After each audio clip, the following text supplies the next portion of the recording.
has the keg, by the way? Flotsam. That's the question, isn't it? Flotsam's got it. Yeah. So, okay. I think there's three strategies to go for. Yeah, technically, all you said was that you were going to give it to Flotsam. That never actually went down. Never did you say, I walk up to Flotsam and hand him the keg. Raw, you wouldn't.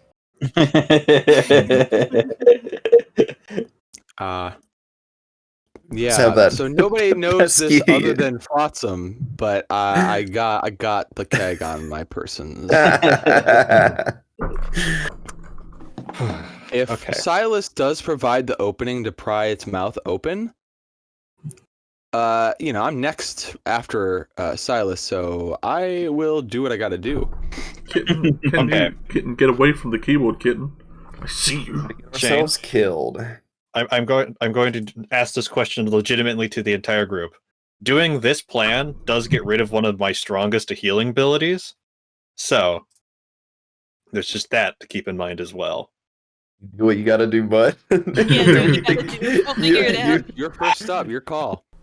And we are going to kick right off into the questions, the Q&A, as the cat steps on the keyboard, dude!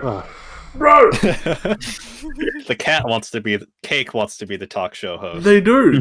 They're gonna do everything to destroy me. I gotta pull up the episode. I wouldn't know what to put for talk show music. I don't. Does anyone have some royalty-free jazz? Right, some royalty-free game show music. Right. Mm-hmm. Nuggets, do you got any of that? You seem to be a musical maestro. Sneak up like you think you're gonna dox me again, kitten. That works. What do we got? Well, it's exactly what we asked for, so... Mm-hmm. Well, welcome everyone. YouTube people especially that don't usually get to see the pre-game stuff, because I just cut straight to the game. Hey. We're gonna do our extremely late Q&A. This is technically when the second one is meant to be, but I guess we're just gonna go 10 sessions per Q&A at this point. Oh. Many questions by now might have already been answered if they pertain to plot or character stuff. But let me just sort through the many different places we got questions and go with one of the easiest ones to ask. What were some of your inspirations for characters? To make your characters specifically, is there any nifty other characters you might have stolen some traits from, or are they completely custom OC do not steal? All OC. Completely original. Well, I guess I'll go first. So, like, the inspiration for me was, like, I think when we were making our characters, Tasha had not come out yet, and I looked up to see how many like subclasses there were, because I don't play a lot of like different subclasses, and I saw one was like the the Star Druid, and I was like, ooh, that sounds really cool and really neat. And so I started kind of messing around with that. And then before the game started, Tasha released, and there was a bunch of subclasses there that were like official now. And it's like, oh, I already have one half, now I can have both halves be kind of like more astral themed.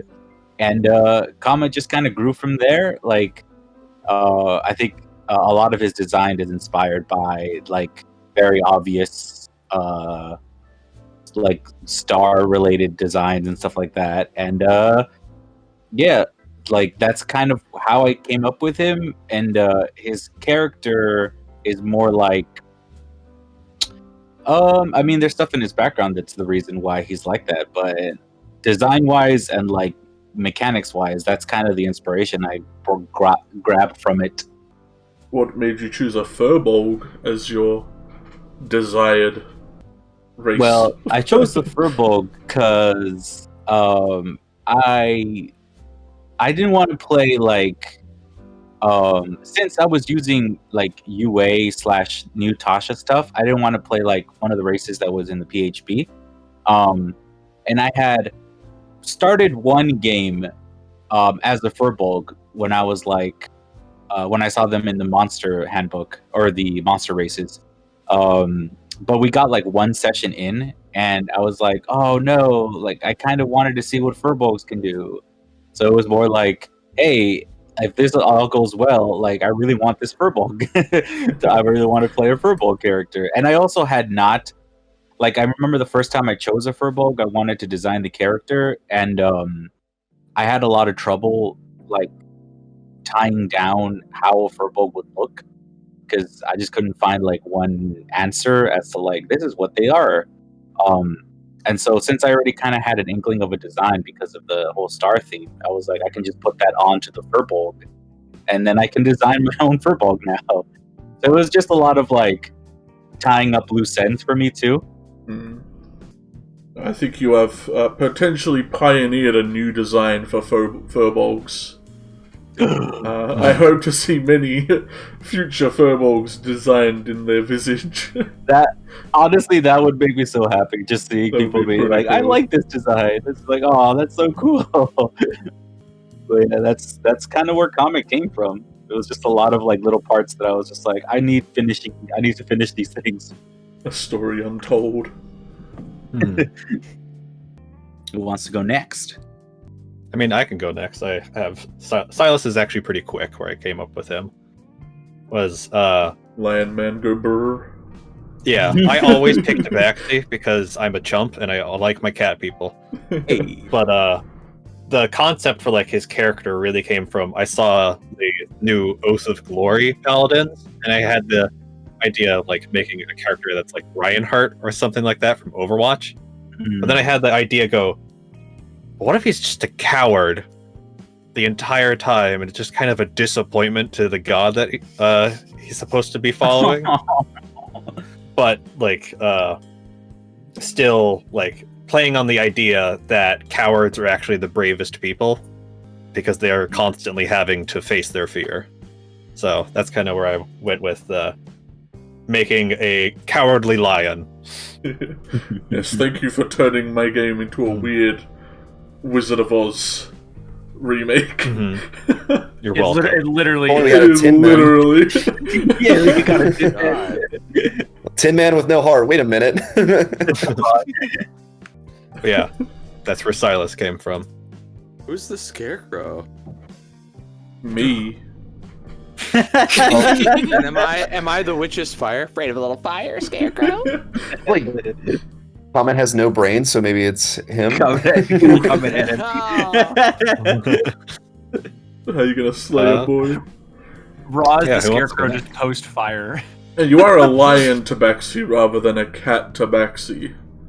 And some people might be asking, why didn't we just go with Lionel? Or Leonin? Whatever. Leonin. Yeah, not a Lionel in Breath of the Wild up in here. He's the centaur lion. Literally dude. the only reason why I didn't choose Leonin over Tabaxi is literally just because I didn't want to deal with putting in like the 20 minutes it would have taken to put Leonin in Roll20. Yeah. So I just stuck with Tabaxi.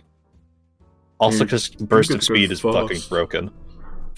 Yeah. Bloody hell. I don't even know what Lionels get.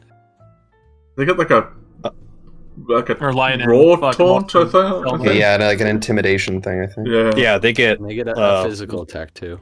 Yeah, Lion's they get a Roar, where plus, they yeah. put a fear on everything in an AoE, and then their speed is just increased by 10 rather than having burst of speed. Burst of speed's kind of dope though.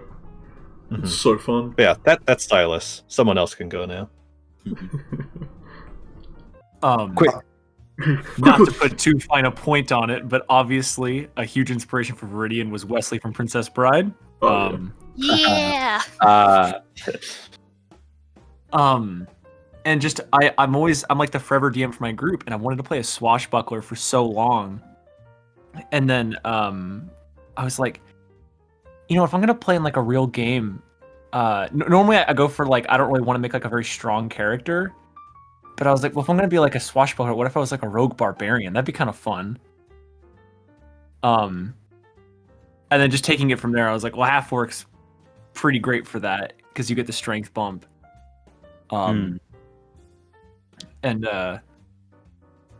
I think the idea of like a half orc, like orcs are very like brutal, kind of barbarian, kind of focused race, and like a half orc was trying to be this super suave like pirate swashbuckler. It seemed really, really cool to me. So that was kind of the line of thinking there for old Riddy. And now here you are as a triple multi-class. Yeah, I couldn't see him using a shield, so I was like, well, he's got to be a dual wielder, and to get 2 up in fighting, I got to go in a fighter. I might as well get action surge while I'm here. For Flotsam, I had Shane and I had been in a game previously where I had played a character who like wanted to be like at the very end of the one shot wanted to be like a minion of Shane's character. So I thought for this campaign, because I really think that dynamic is cool of like a kind of like a follower or like someone who is kind of like lower on the rung. So I wanted to play around with that mechanic with Shane in this campaign. So that's kind of where Flotsam started, and also kind of led into his design. Dieter helped me design the character, and when we were talking about designing it, we were like, every time we did something that made him look more like an NPC for like your average sort of like stormtrooper NPC, we kind of went with that design choice. Hence the no face and the red eyes. But his personality was kind of designed like all good bards off of a song. There's a song by No More Kings called Girl in the Sea, which talks about it has a really cool violin part in it that made me think of how I wanted Flotsam's like sort of backstory to be about. It's about a person who goes out to sea and falls in love with a mermaid. It's a pretty simple song, but the tone of it kind of inspired how I came about with Flotsam. And then, of course, the choice to make him a Warforged kind of made everything fall in place. So yeah, that's Flotsam. I'll do The NPC destroyer. With Ra, Cheeki was sort of present for the mechanics part where similarly I wanted to do a multi-class, and I started off with a level of barbarian for unarmored defense, and then I was going to do like bladesinger or something. I was like kind of flip-flopping on all these different things I wanted to do. I just really wanted to have a character with a high constitution, and I didn't know anything else yet. Like that was it, just mechanically, like I want to play with a character with a really high con. And that kind of vision sort of shifted and changed. Ra herself is based on a lot of accumulated pirate knowledge that I've kind of got over many like years. But her overall like demeanor is based on Luffy from One Piece, because he is the captain of his crew, yet everyone knows he's like not the brightest. And even he knows it, like he knows he like needs everybody else. And he's got like he's got that sort of personality where it's like everyone relies on him for his strength and for his conviction and the fact that he's loyal to all of those around him. Outside of that, like if it's a social situation, people don't want him talking, shut up, let us handle this. Like something about that's very funny. And I kind of wanted to mirror a little bit of that with Ra, where it's like, she's very blunt, very straightforward, but also does exhibit the beginnings of like some leadership qualities, or is trying to anyway. As for her design, I think I'm not really sure when I decided to go with a fire genasi. Maybe I just had never done it before, and I thought, a fire pirate is kind of an interesting concept, since you're like on the ocean, so you would imagine like a water genasi or Triton or something more attuned to that, but someone who's like fire based kind of feels pleasantly out of place, like it's a refreshing change in my mind aesthetically. So I wanted to just kind of see where that went. I guess there's only really one person left. I designed Lex, the book, after and Whirlwind, obviously. Yeah, I was gonna say Whirlwind, the horse. Whirlwind. had a variety of inspirations, really. You see, if you look back to Roman literature, we can first start to see the influences. Anyways, Adelaide, huh? She's fun. She's the real life of the party here. We all know that. I think for inspirations for her character, I think she's just the latest in the long line of almost the exact same character I keep making. Earlier, Lion had mentioned kind of being inspired by Lionheart from Overwatch. I was kind of inspired by Moira from Overwatch. She's one of my favorite characters, just because she's like really cool and scary. She's got cool abilities. I think she's fun. But I made a bunch of characters, like in the past 2 years, that are basically just derivatives of her.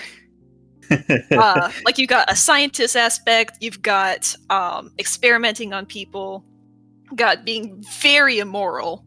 But as I've kind of made more and more derivatives of that, I've strayed slightly more away from that, from the central core ideas. And so when I finally got to be a part of this campaign, I thought, oh, obviously I'm going to be a wizard, because the first iteration of this whole spiral was a wizard I wanted to play. And now I finally have that chance, except Adelaide is not evil. No, yeah. Now we know As far as we know. As far as you know. Yeah, not yet, anyways. Yeah. Not yet, yeah. She still needs to have like her full-on villain arc. Yeah. So stay tuned for that. But in terms of her like actual design, I wanted to go with something similar to like a Victorian academic. But I just kept adding like some bright colors and some more layers, and I really, really like those small hats that have the mesh on them that cover your eyes. I think those are very fun, and I just wanted to work that into the design somehow. What does the So mesh do, though? as many layers as possible. Does the mesh help from anything? Does that avoid sun glare, or is it just cool? It's anonymity. Yeah. It's mysterious. We all wear a mask somewhere. Yeah, why is everyone wearing a mask? Sometimes your face is the mask. Yeah. I mean, in Flotsam's case, that's the truth. Yeah, you can't hide your identity if you have no identity. Have none. Oh, if you got nothing to hide, there's nothing to show. We got a question here. Why is Whirlwind so strong? Because he's the main character, okay? Yeah. He is the reason why this is all happening. He's the We're real like- protag. We're his fellowship. Like, we're here just to get him to the end. Point B. Yeah. But I get, like... You just bought Whirlwind. Viridian. Well, I wanted like a Lone Ranger-esque Yeah. like horse, and I was like, Cheeky, I rolled super high starting gold. I didn't need armor because I'm a barbarian. I was like, I don't need anything else. Can I just buy a horse? Will you let me have that? I have enough. It's like, yeah, why not? Like, which was I designed the first encounter. I'm like, well, there's like a lot of cliffs here. How's the horse gonna work? I'm just like, they'll figure it out. It's D&D. Eventually, one of you are gonna throw the horse. I guarantee it. Yeet the horse. Yeah, and then they just started doing really well in combat, and that was awesome. I need to get like +1 horseshoes for him or something. Oh, dude. Those do exist. That like wicked saddle you can get somewhere. Also, has Adelaide ever laughed or lined up? Oh. Have they ever? Has she laughed in game at like jokes that aren't her own? I don't know. She probably laughs with Lex in private. So you can never prove anything. Yeah, closed doors. Never in front No one of to anybody. corroborate that story, so you can't convict me. chooses not to laugh because people have described it as maniacal. Will get uneasy when she laughs. But yeah, the very like uptight and serious personality is very intentional. Yeah. I got the vibe that a lot of everyone's characters were going to be like positive and upbeat and form some camaraderie really, really quickly. And so I decided to have some like light antagonism just to make sure there was like different dynamics or try to shake things up so we didn't all immediately become friends after knowing each other for 2 hours. You can see Silas and Comet shyly touching the like fingers, just going, "Oh, okay." All right. Like on the interviewee couch that we're all on right now. Yeah. On the director's chair and stuff. Mhm. Many of these will probably be like character personality wise, and I think we'll find out a lot of these just by playing. Some might just be spoilers, so if it's gonna be spoilers, we probably won't answer them and just tell you to wait and find out. But we do have one kind of for every one of us here. Shane, what voice changer are you using? Where can people get it, if they can? That's actually a spoiler question. Yeah, if you don't want to answer, wait to find out. Yeah. No, it's I'm using something called MorphVox Pro, which is an older voice changer that I got online. I think you can buy it. I'm pretty sure still. I think it's still available. I don't know. There might be some newer versions. I'm using an older one that I got a long time ago and just never used until more recently. But it comes with a bunch of preset voices that I can change into. So for my Star Wars campaign, I play an Anzelon, which is the same species as Babu Frick from the 9th episode. Oh yeah. Yeah, and he also wants to rule the world, so he sounds like this, and he tries to command everyone to be beneath him. Everybody else is his minion. It's wow, I did that without the morphing. I'm sorry, I just did that. Damn it. This is just how I You don't even need it. subtle. It's holding you back. You didn't do, man. mask off. This is just how I talk to everybody around me. Basically, I do like Vegeta's voice, and then this is what it kind of sounds like.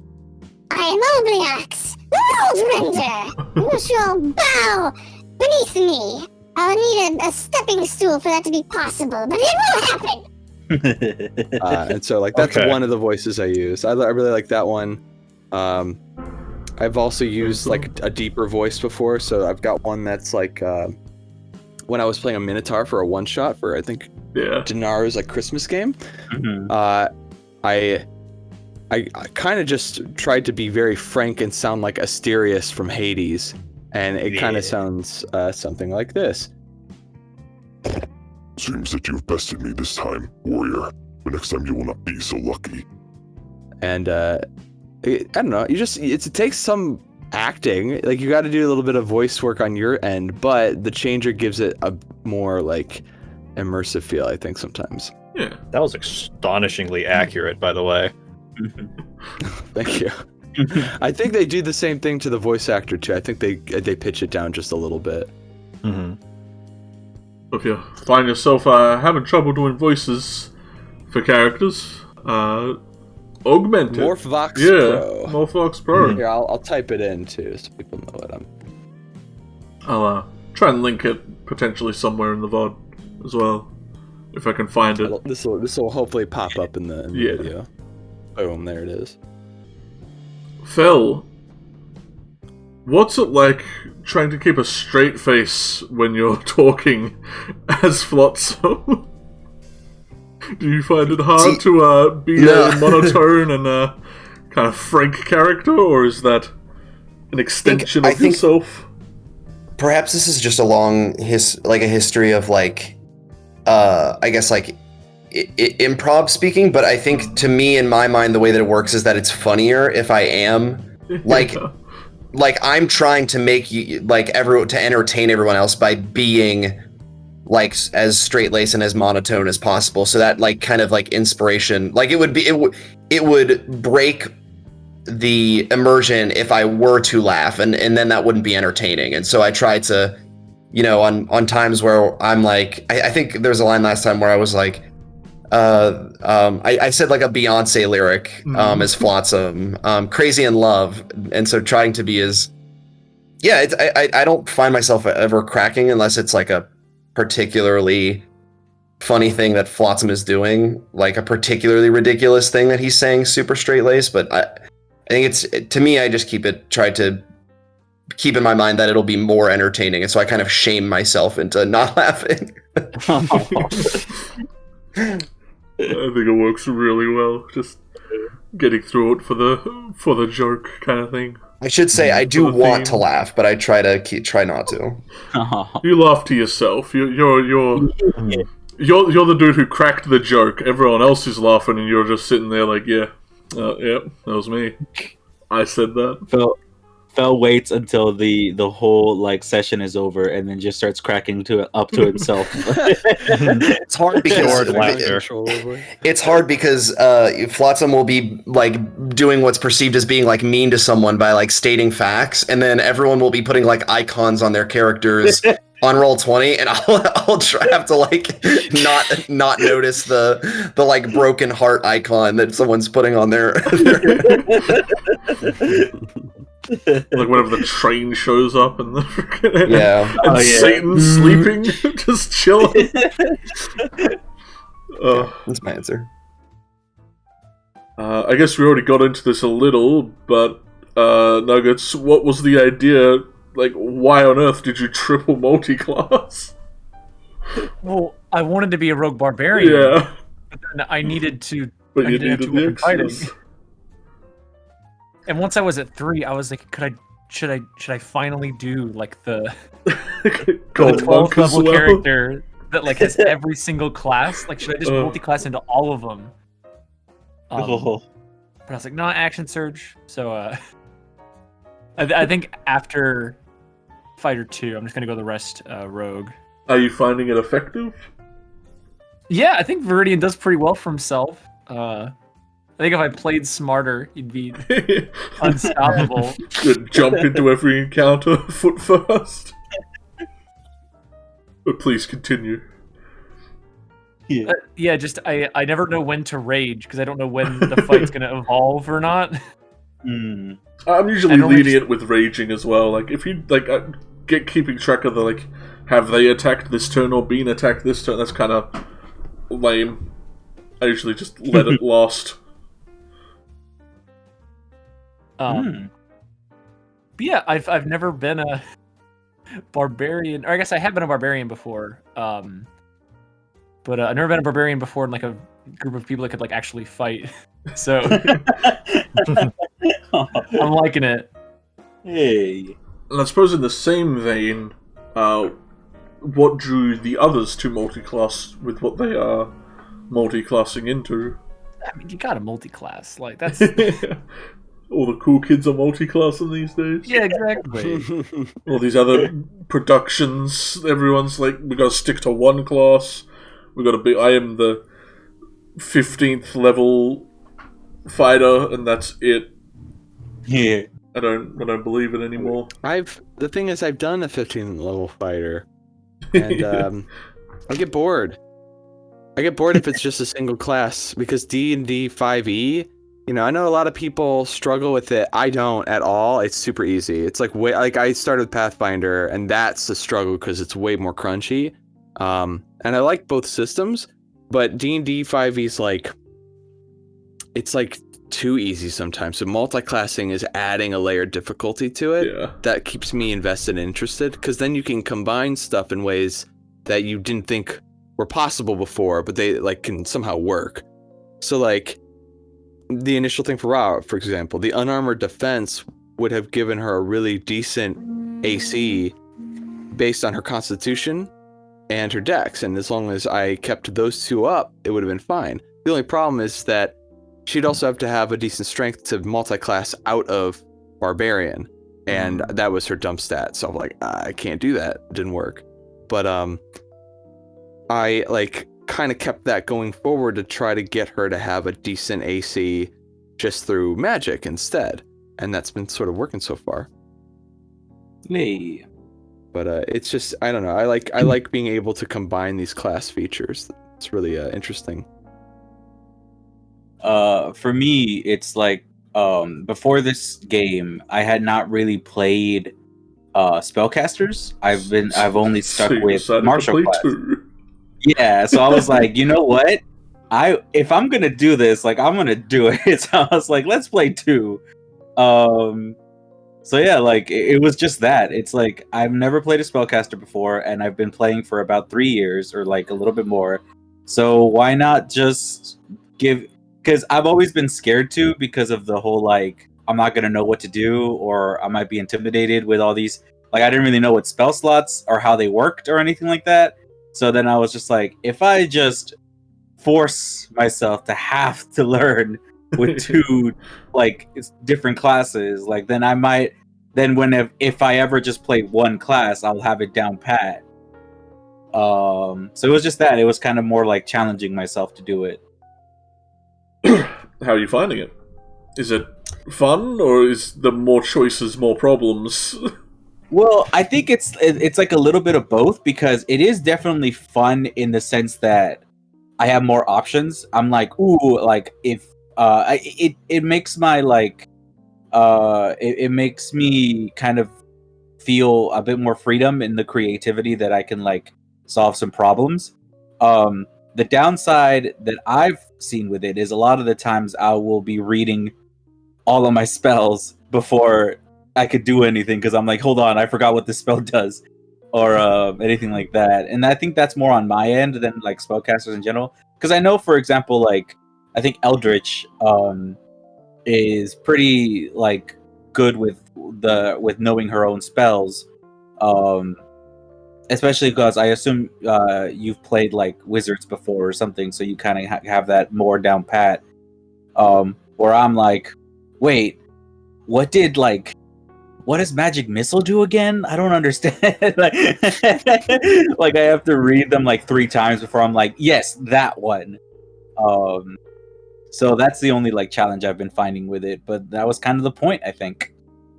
That makes full sense. At some point, you just know what spells do. Yeah. Like I could probably tell you so many. Like just by giving me the name, I could tell you what most of the spells do. It's been so long playing D&D that you just know things. I get stuck.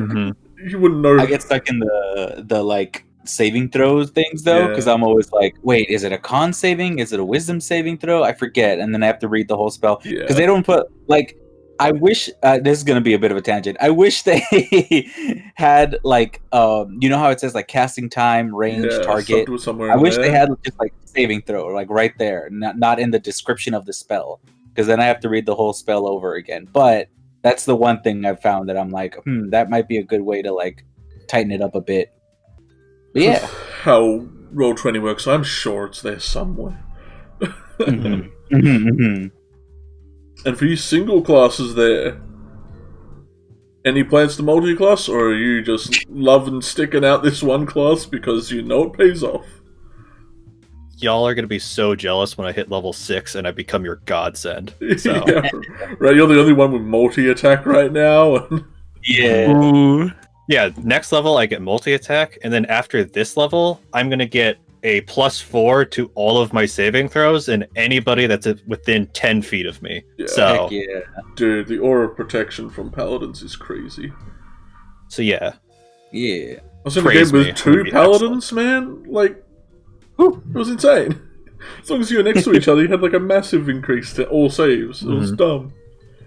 There's going to be so many auras, it's going to be like JoJo's. Yeah. Oh man. Stealing a Joe Cat joke right there.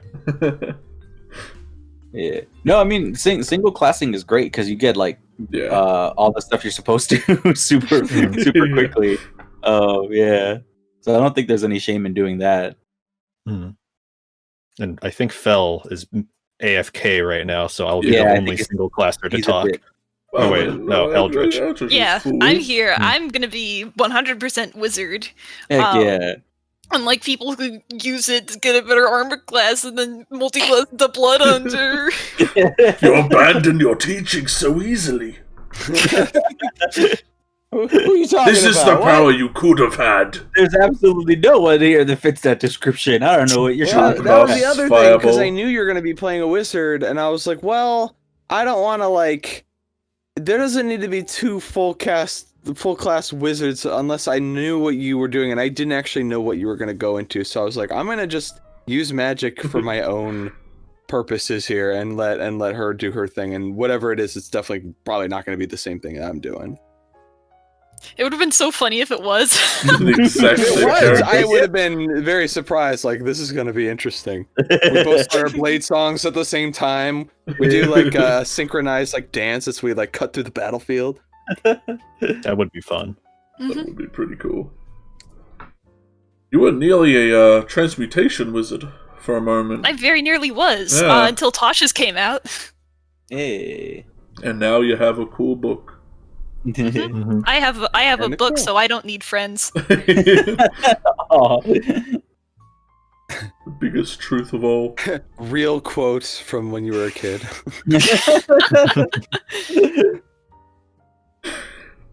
Speaking of which, though, how does Adelaide feel about having two babies? Her familiar and her book.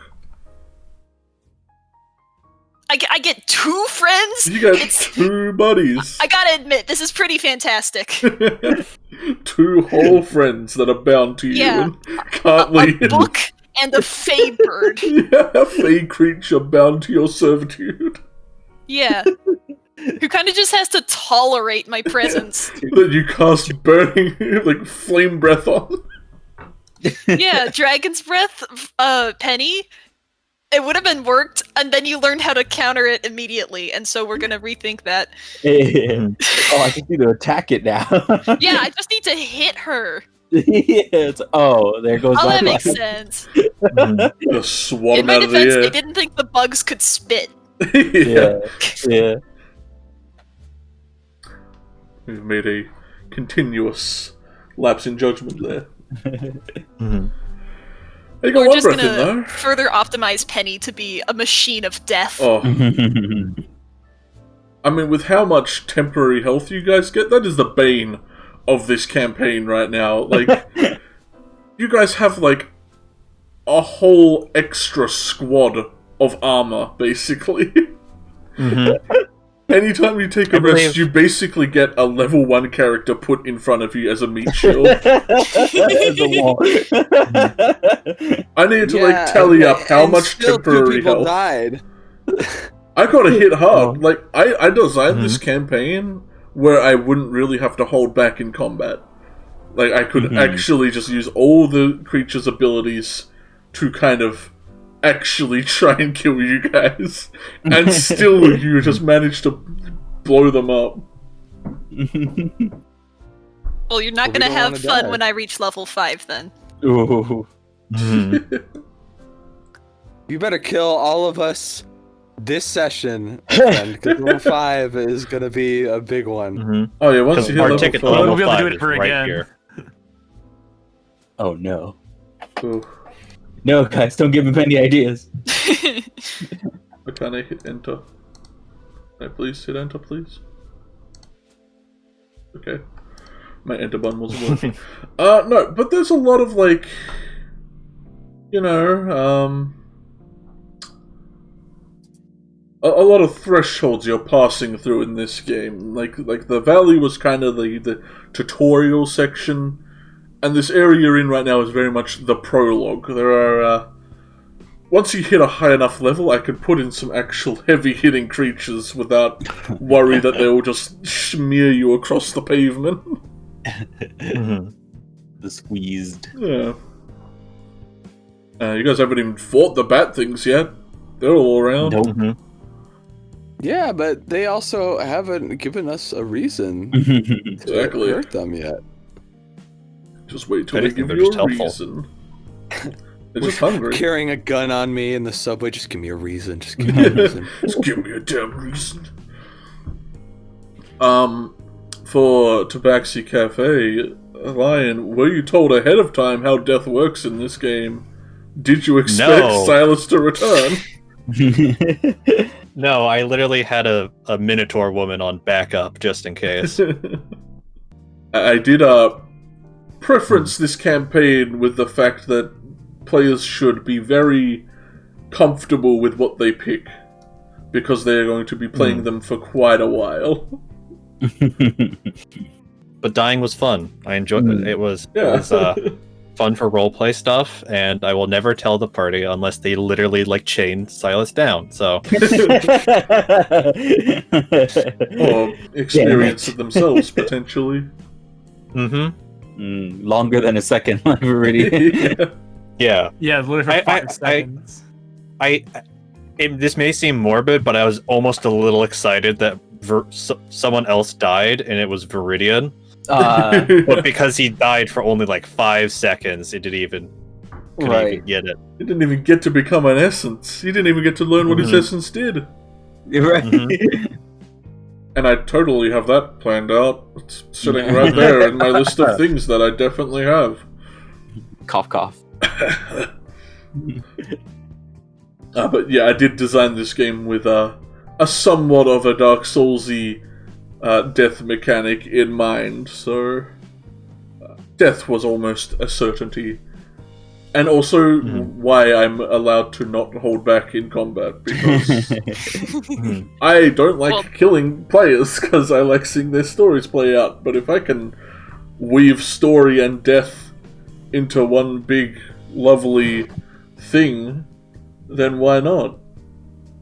Well, that bodes well for where the characters are standing right Yeah, now. Right.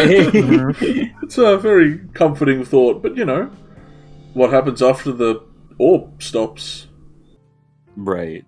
So, Data, Oh. how is Comet just so gosh dang adorable? Now, that's your personal question right there. I mean, he's just kind of like, he hasn't really seen a lot of different people before, so meeting everybody here was kind of a very like exciting thing for him.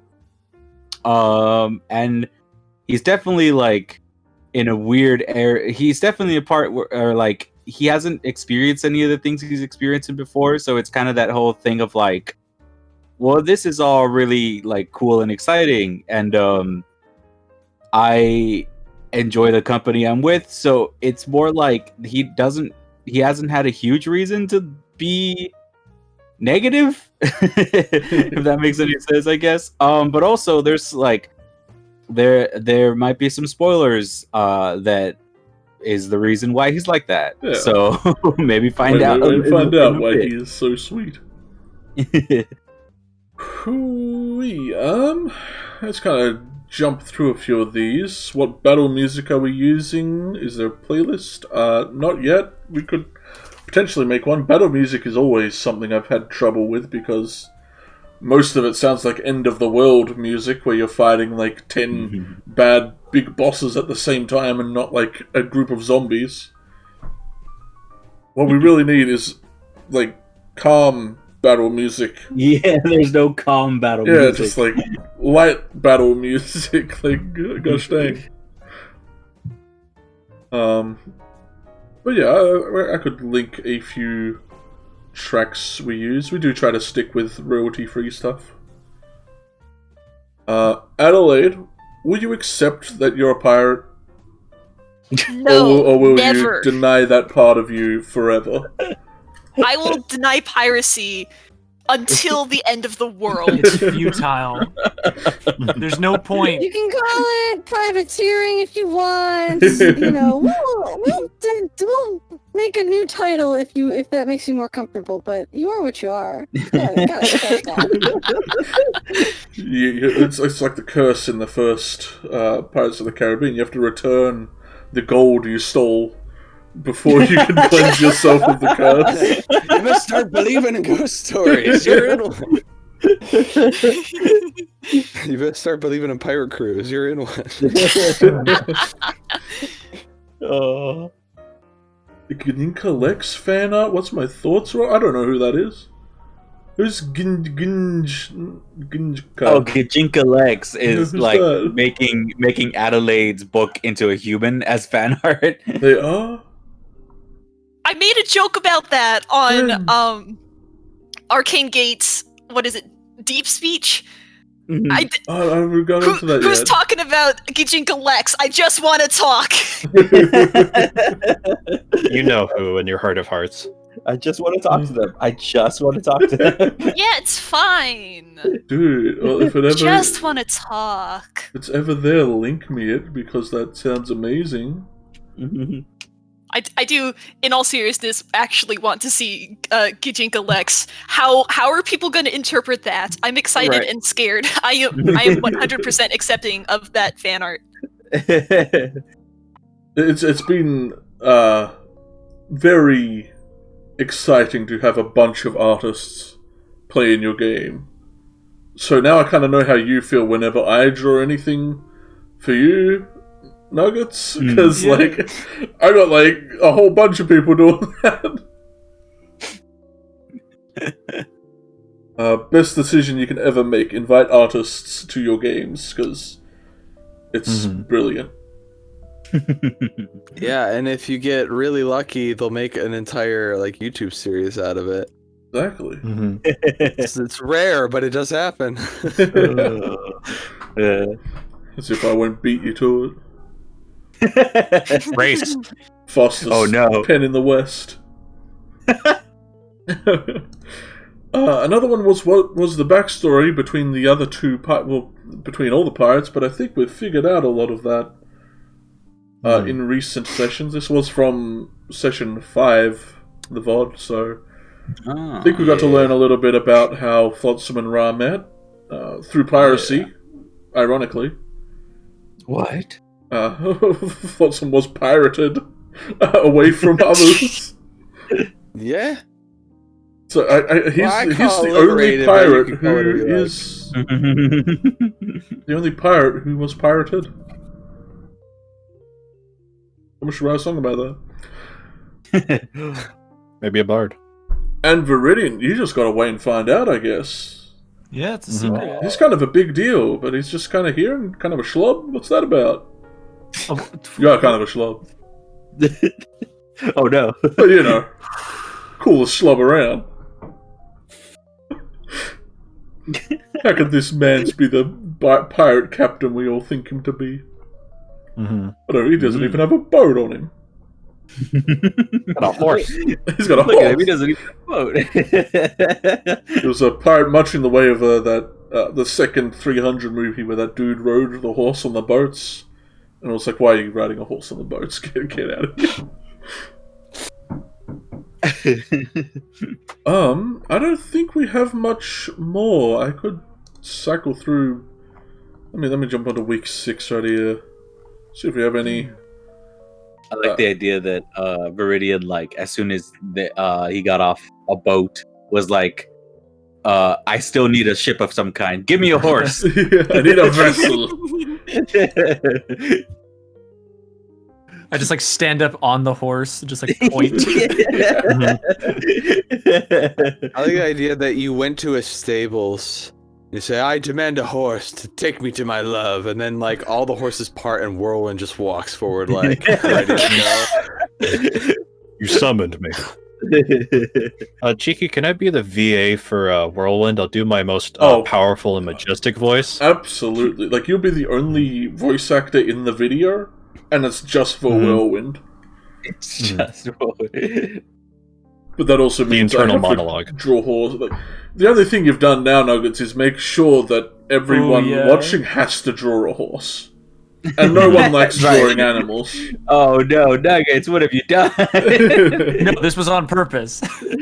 Now Like, everyone has to go plan. look at the anatomy of a horse just to draw back. I already had to do that for when I drew Bob the donkey, so Oh. I'm good. I'm gonna be the first one to draw fan art Just- of Whirlwind. Whirlwind is always just like out of frame, so just like his tail is just coming off to the side. Yeah, It's always just like a oh, stock here's- clip art of a horse. Yeah, here's Whirlwind's like back hoof, or like here's his tail, and that's all you get. Everybody gets one. Mhm. Well, other than like, what's your favorite flavor? No, I can't say it, or someone will die. Oh no! Mhm. Don't finish that I sentence. can't say it. The curse. Did we get it? Oh yeah, a big question we got right at the start is if two homies were chilling on the moon, and one killed the other with a rock, would that be messed up or what?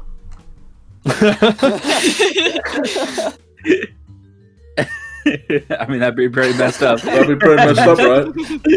Rip the homie. Pretty messed up. That is I mean, I don't know. Is it? I Like, is it really? I mean, we don't have the full context. Like your only It's- person to talk to, and you're gonna It's kill also with a rock. implying I that got they're nobody. friends. Yeah, so, it like, does imply they're friends, but like, what would bring a friend to kill another friend with a rock on the moon? to commit. To be the first moon murder. Yeah. Like, Mhm. Set Just a really precedent. into Among Us. I guess that would be messed up though. It would be messed up, Yeah, but it would be messed up. what's the law? We don't know. We'll never know. What's the perhaps. lore? What's the situation? What if here? it didn't happen immediately? What if they had to beat you like for several minutes for you to God, die, okay. and the whole time you're thinking, "This is why I exist to be the first murder victim on the moon"? I would be okay with that. I Well, would. I feel like Because you're going to hear about that for eternity. First man to die on the moon, that's epic. I'd even stop at just like the one hit because you're already the first person to get hit with a rock on the moon. Yeah. With a moon rock. With a moon rock. So I don't A think you need space rock. just the next guy has to go the extra mile to like Yeah. actually kill somebody else, but you just got punched.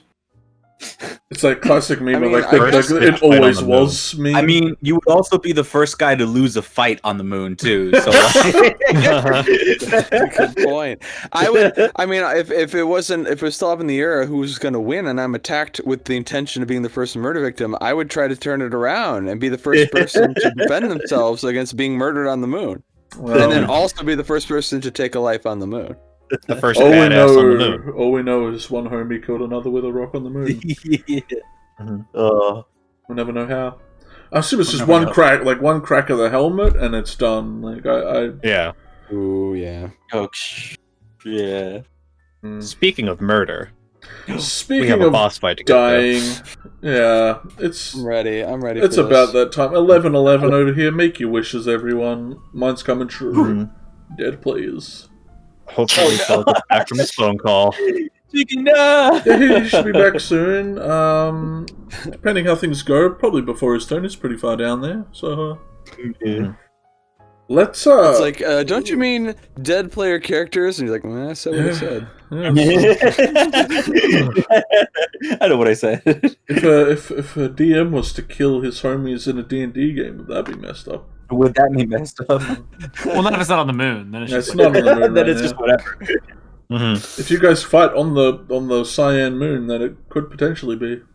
Though it's more Oh of just god, that's definitely the final boss arena. well, I guess, you know. If we get to the Cyan Moon, is it just gonna look like a green meadow with a tree and children running around in masks? Because that doesn't is not anything what it looks like from the ground, and it doesn't make sense. I'm just saying.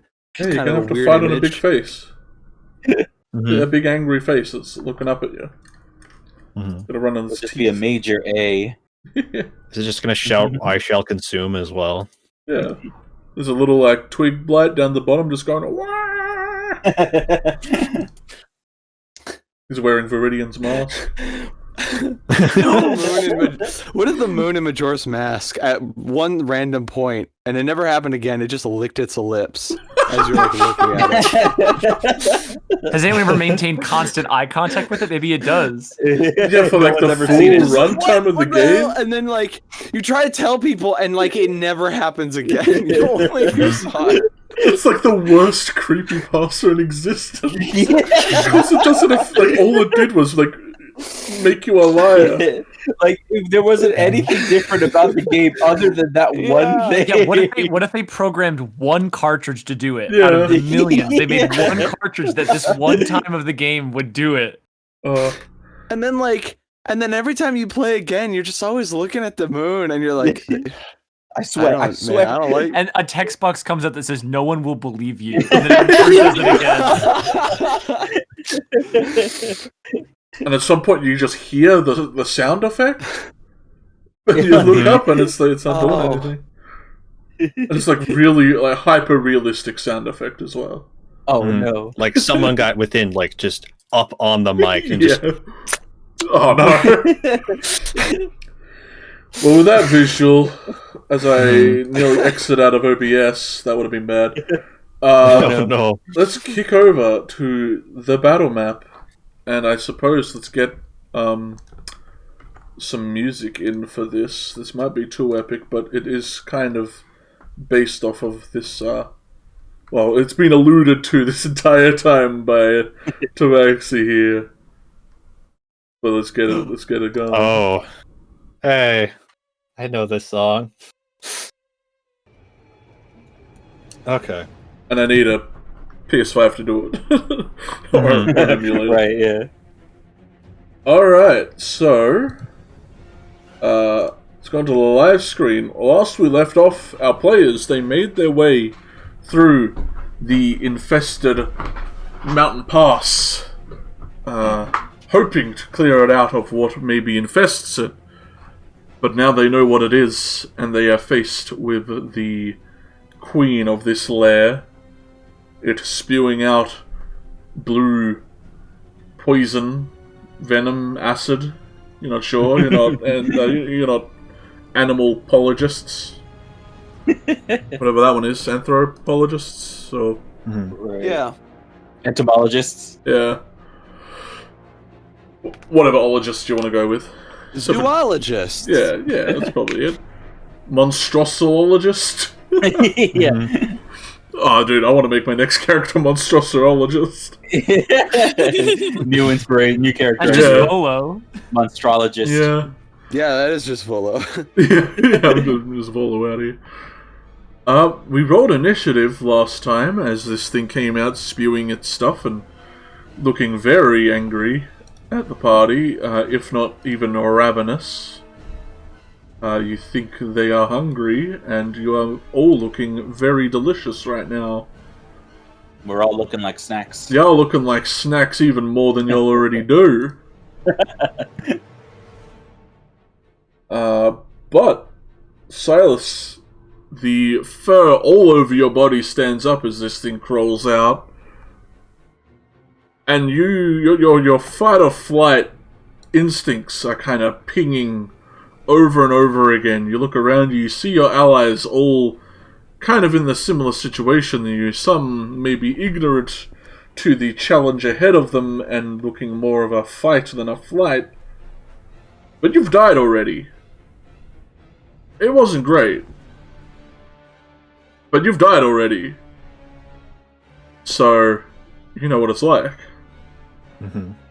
What do you do in this situation? Clowns to the left of you, jokers to the right. Here you are. Stuck in the middle. With you. Silas will kind of like take a few steps back and look immediately towards the exit that they just came in through. And we'll just look at everyone in the party for just a second, and we'll like make eye contact with the Hellion. And we'll look down towards the bomb that's on her hip. It is probably a lot more hidden than that. I would, knowing I don't want to run right away, but I might open up my satchel to reveal it. Yeah, you might see it. I want to get ready to use it. In the haze of battle, they like kind of their long sailor duster, whatever they're called, kind of gets blown back by this thing's screeching roar, and you can see that like kind of maybe strapped to the heel of their back, just above their hips, a little little red keg that you saw before. And Silas will just look over towards the monster, and a small voice in the back of his head will just go, "For glory." And against his will, Channel Divinity Peerless Athlete will activate on Silas. And you can just kind of hear the armor like almost toughen up as he runs towards the queen and is going to try to pry its mouth open. Ooh. And will shout, "Throw it in!" Oh, Roll get me those mandibles. an athletics Get it. Okay. with your Here we go. Peerless Athlete, of course. Oh, damn it. Okay. Not what you want to see. Let's hope the dice are favorable. In your favor. Come on. So you run up, Oh. bounding towards this thing, your feline-like legs springing to full use. You kind of leap off one of its front mandibles to get up a bit higher to where its head is. It's much larger than than your head height, so you have to climb up to get towards its face. You try and grab at its front mandibles that are kind of trying to gnash at you as you are approaching its face. Probably it wanted you to go there eventually, but you running towards it is probably confused. You grab it, and you kind of start pulling open its mouth. You're not sure how insects work, but you see now just this array of different teeth, different moving objects of what you can assume is an orifice. But you can just see all over your hands, all throughout its mouth, and its little Tuscany whisker things is just this blue acid, and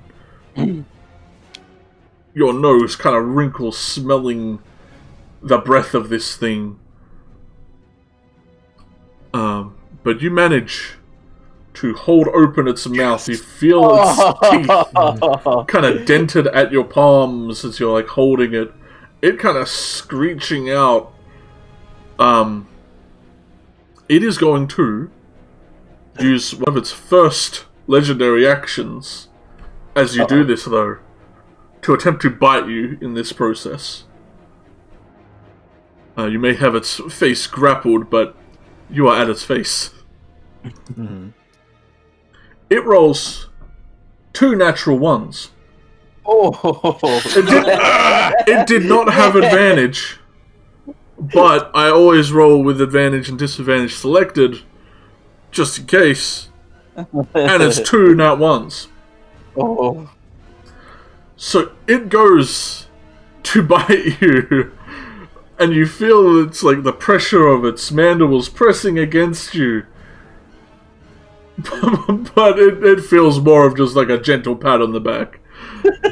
This thing is in no way near close to getting through any of this armor. You could be naked and this thing wouldn't be hurting you. I'm gonna as I'm ripping its mouth or mandibles apart, I'm just gonna look back towards Raw, and Silas's eyes are just like almost like needle point just slits, because he's just at pure adrenaline right now. And he'll just go, "Throw it!" Toss it into the flame. It's not my turn!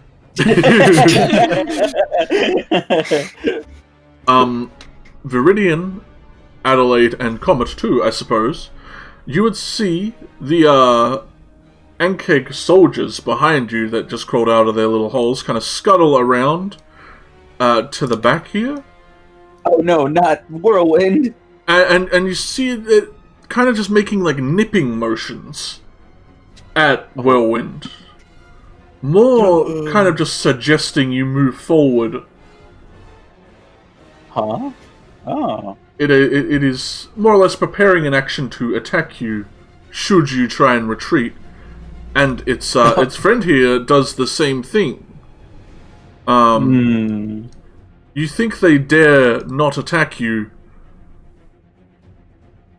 You think they're more probably trying to feed their queen. Okay. Hellion, you stand there, you look up at your Tabaxi friend here, someone who usually kind of tensed up around the sight of zombies and other creatures they had to fight, but is now climbing up this creature and holding its mouth open, a very stern look in their eye as they demand that you throw it in. So, how wide is the opening of this creature's mouth? It is glowing. It is like drooling this kind of stuff that's been spitting at you. You think throwing this thing in would easily be a disadvantage. But if you were to climb up there, nothing would really stop you from kind of just stuffing it in there like a bullet of your pistol. And just jam it in there, kick it in with your boot or something. I'd easily get it in there. So I'm guessing I could get up there with my movement, and it would be an action to like get that thing in and like light the fuse or set it off or whatever. It would be an action to climb up there and put it in with an advantage athletics check. Advantage strength check of some sort. Okay. Before I do that, I'll use my bonus action to activate the blade song. So I'll have like a sword in one hand and the keg in the other. And then I'm going to... That'll also give me good balance too, advantage on acrobatics, so in case I need to make sure I don't get like thrown off or lose my footing or something. I'll run up.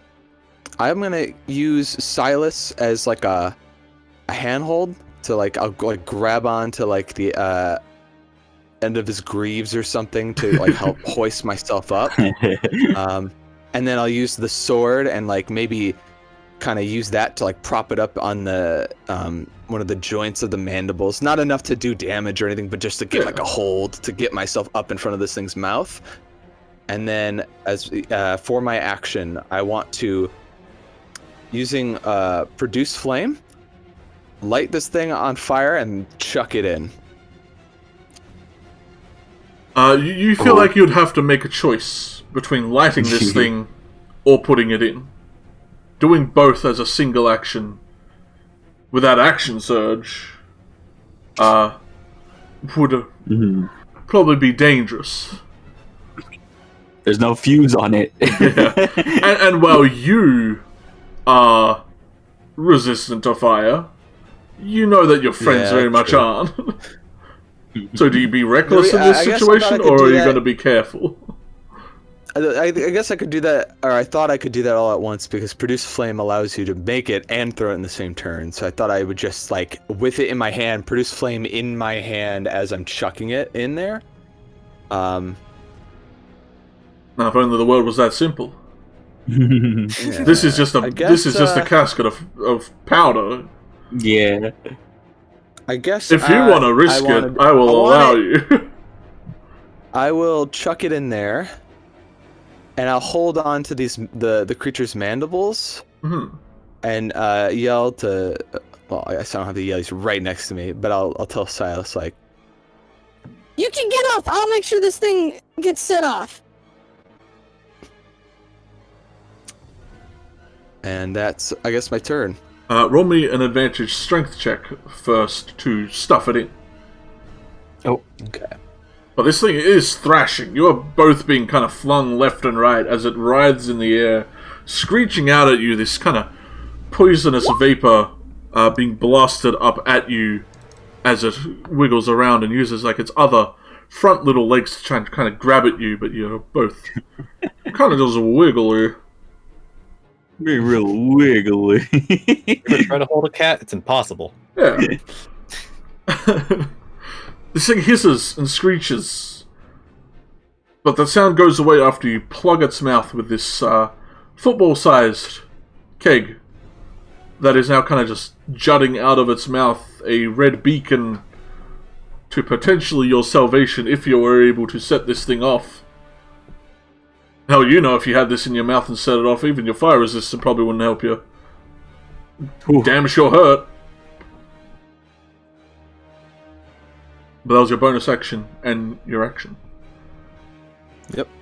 So Adelaide, you stand here, these little other soldiers behind you kind of nipping at you guys. You see up there a perfectly red little beacon for your salvation. You know you can set off fire things pretty well. Too I bad your can't. buddies are there. Yeah, that's the problem. Are they your friends? You've seen your friends come back to life. Oh. You know they can Here's be the returned. Your comet's right next to you. Here's the gem. He could bring them back if they died, Alright, surely. stop spoon feeding her. Let her make a decision. Yeah. And Using Adelaide, your life on the line, Cheeky. It'd be so easy.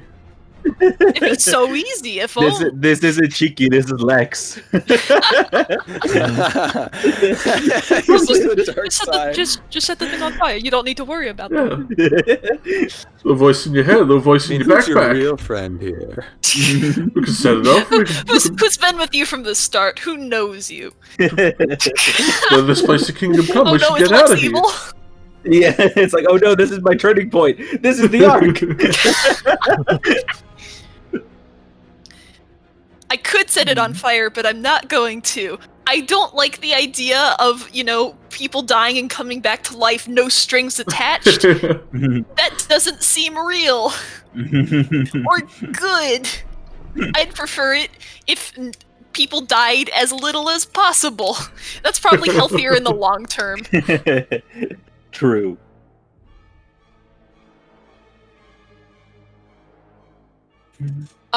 In that case, There's plenty of rest of the creature you could hit. This thing's massive. Yeah. You could avoid hitting its face very easily. yeah, I think I'm gonna do a firebolt, aiming somewhere else at it. Yeah.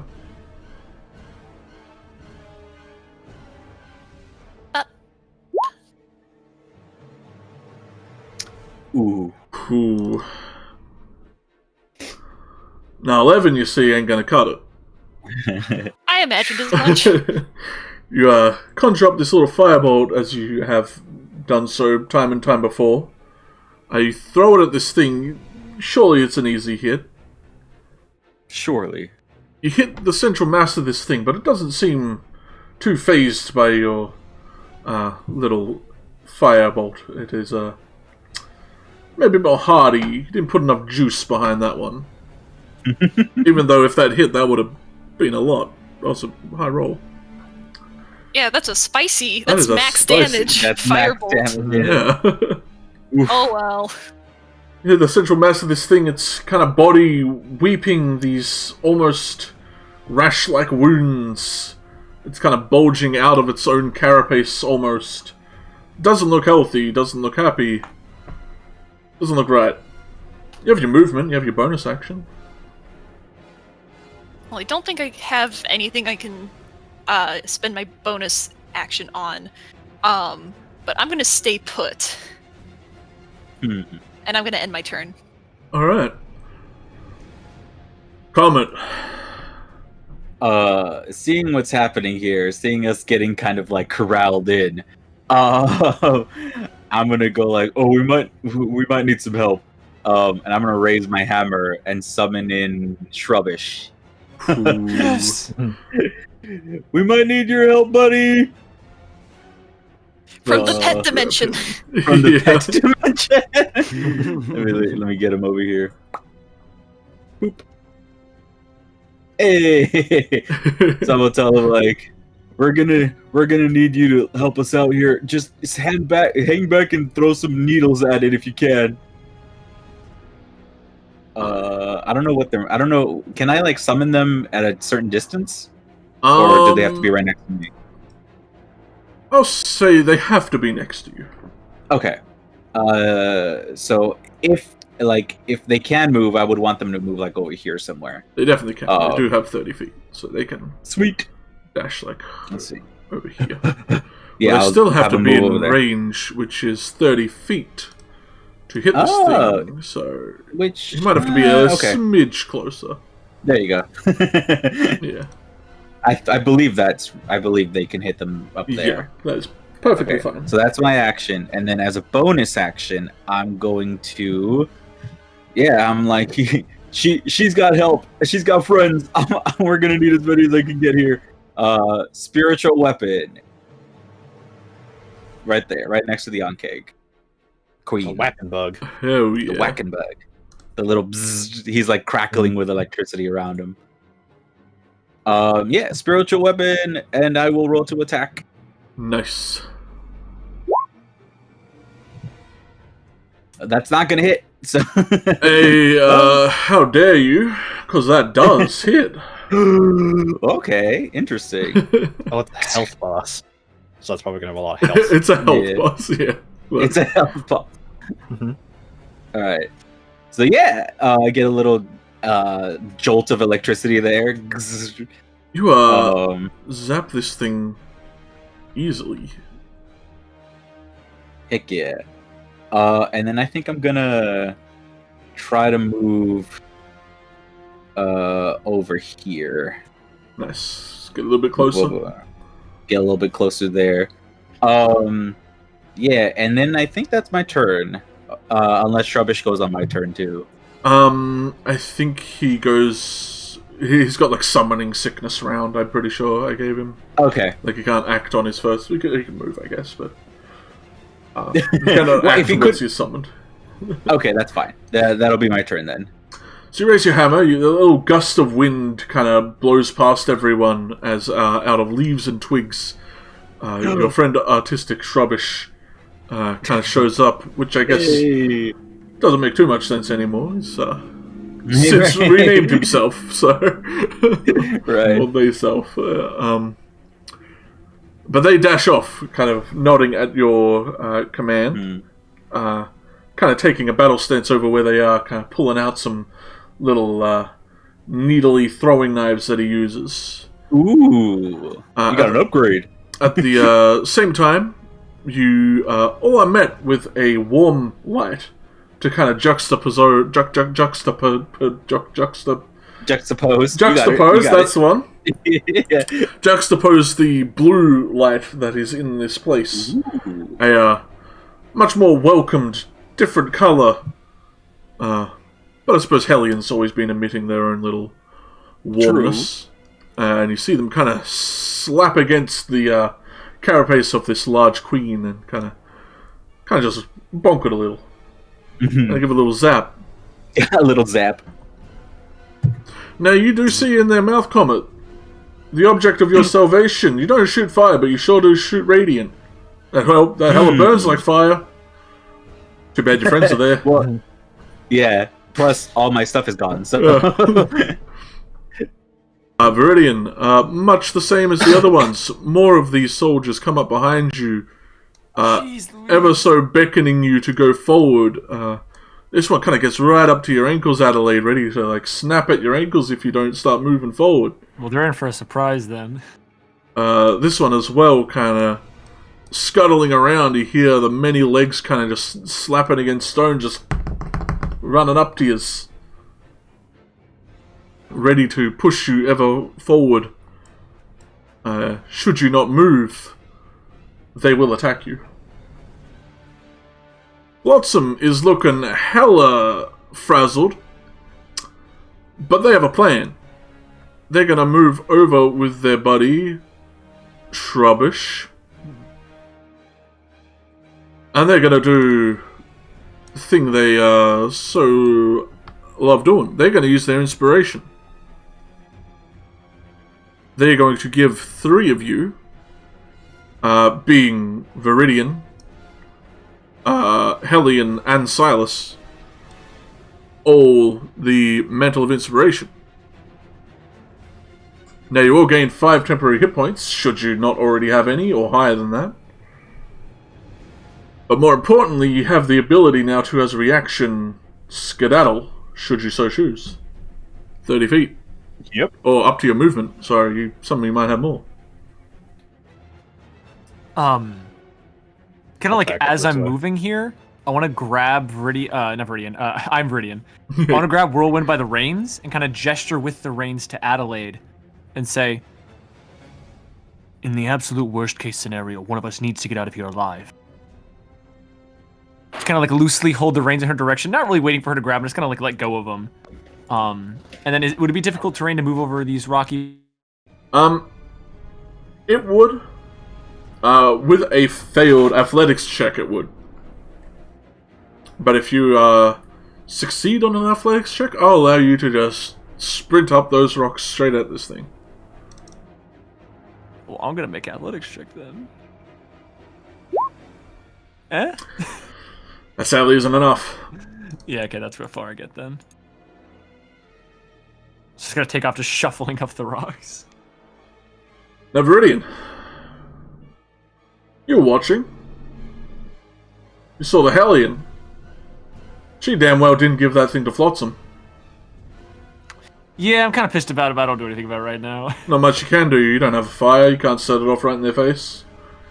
Object of your salvation right there. Damn well wish you had something to set it off with. But you don't. You suppress the thoughts, maybe. But it would be funny. It would. Ra, do you want to hop off? Don't forget your 5 temporary hit points, fellas, if you didn't add it on. I already did. Much the same, this one, kind of rallying up behind the others, starts kind of chewing and producing a little globule of its acid.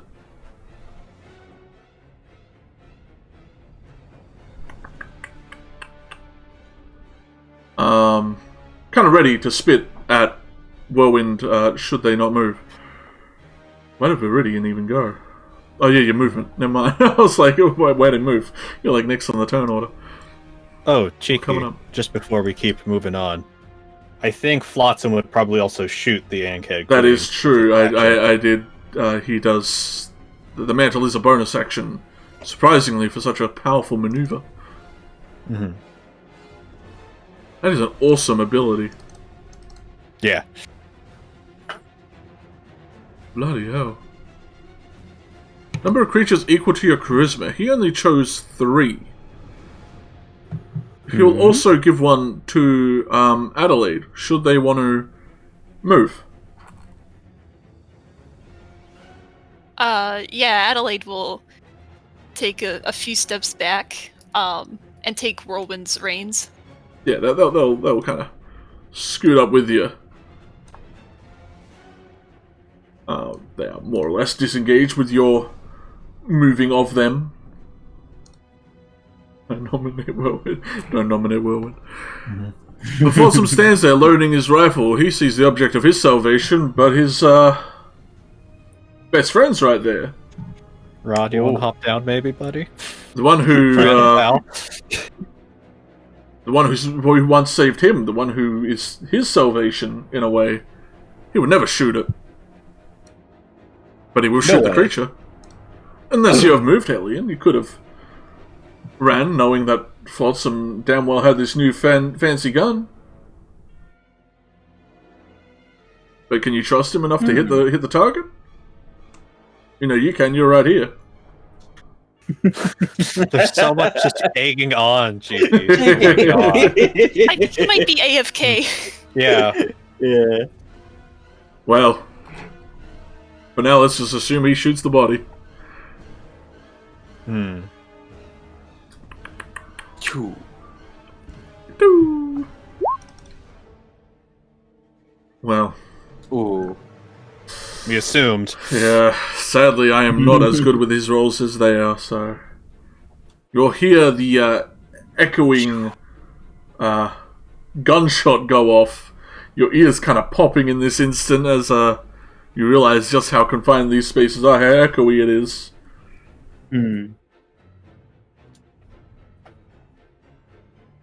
Yeah. Sorry. I'm here. Okay. I was just wondering if you wanted to skedaddle as well, knowing Flotsam had a gun and would probably be able to shoot it. No, I'm But you got this. yeah. I was gonna hang on. Now it is the Queen's turn. Oh no, here we go. And you are kind of hanging on right at her mandibles. She's going to kind of bear down. Her beady, kind of just very aggressive, very primal eyes. One kind of darts at you, the other kind of darts at Silas, looking at different targets at the same time. It turns, kind of pointing the Hellion at you, Silas, with its face. And the Hellion, you just hear the sound of like almost rushing water and gurgling. Oh, I know this. As this thing is going to try and use its acid spit, much like the little ones have tried. You are both going to make a dexterity saving throw with advantage since its face is plugged. Ooh. And its jet of acid might not be as accurate as it would hope. Okay. Oh. Ooh. Oh. Damn. Oh. Nice. Nice indeed. It definitely benefited to have the advantage, that's for sure. Yeah. Now you all watch as the music stops for some reason. Oh no. Let's come on, buddy.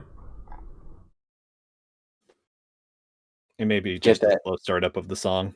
Yeah. Get that calm battle music out here. Groovy, but how are we supposed to groove without the groove? There is no bot. There we go. There it is. It's here. You'll see as this jet of like neon blue Oh. poison acid. You're not sure what it is. Common has a little vial of it. Kind of blasts against Do I? this wall. I Or think Flotsam does, not well, me. one of you have a vial Yeah. of it. Kind of splatters around, shooting out the sides of its mouth that are still kind of able to shoot out. Like shooting milk through your teeth or something. If you did that as a kid. I don't think I ever did. It's weird. I drink milk, I don't shoot it out of my teeth. But, Hellion, you kind of like let go of one of the mandibles to kind of swing out the way of it. Still holding on, mind you, any less capable of bopping this thing when your turn comes around. But Lion, Silas wasn't really ready for it. They thought they were safe. Their face is plugged. You're far away. You weren't really expecting it. Let's see how much points of acid y'all are going to be taking. So, Hellion, you take a total of 5 points of acid damage as you're able to get out of the way of this. It only kind of just singeing your left hand as you let go. Silas, you take 11 points of acid damage as this thing kind of like hits you just full blast in the chest. As it does so, your nose kind of wrinkles again. The smell of this thing kind of hitting you once more. You're going to have to make me a Constitution saving throw. Oh my. 13. Ooh. Your brain starts thumping again, pounding. You don't feel alright. You are, till the end of your next turn, poisoned. Oh. Not a good time. No. Not something you want to be. Sounds bad. Sounds bad. Viridian, you're already up on these rocks. You know what you're doing. You're ready. Oh, absolutely. So I'm gonna move 15 more feet up these things. I'm gonna pop a rage as I just get real honking and angry. Angry boy. Heck yeah. And I'd like to use, I guess, my action for a dash and a jump. I want to land on this thing's head. You do have long jump. Your strength is more than enough to make that, I'm sure. Actually, no. I'm gonna use my Griffin essence. Ooh.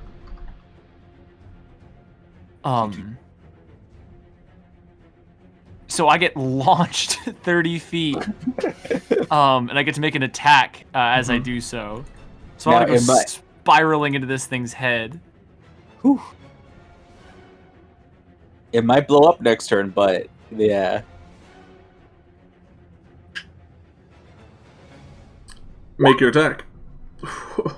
A 22 will easily hit this. You do have an ally within 5 feet of this creature. Hell, they're hanging off its face. Shabam.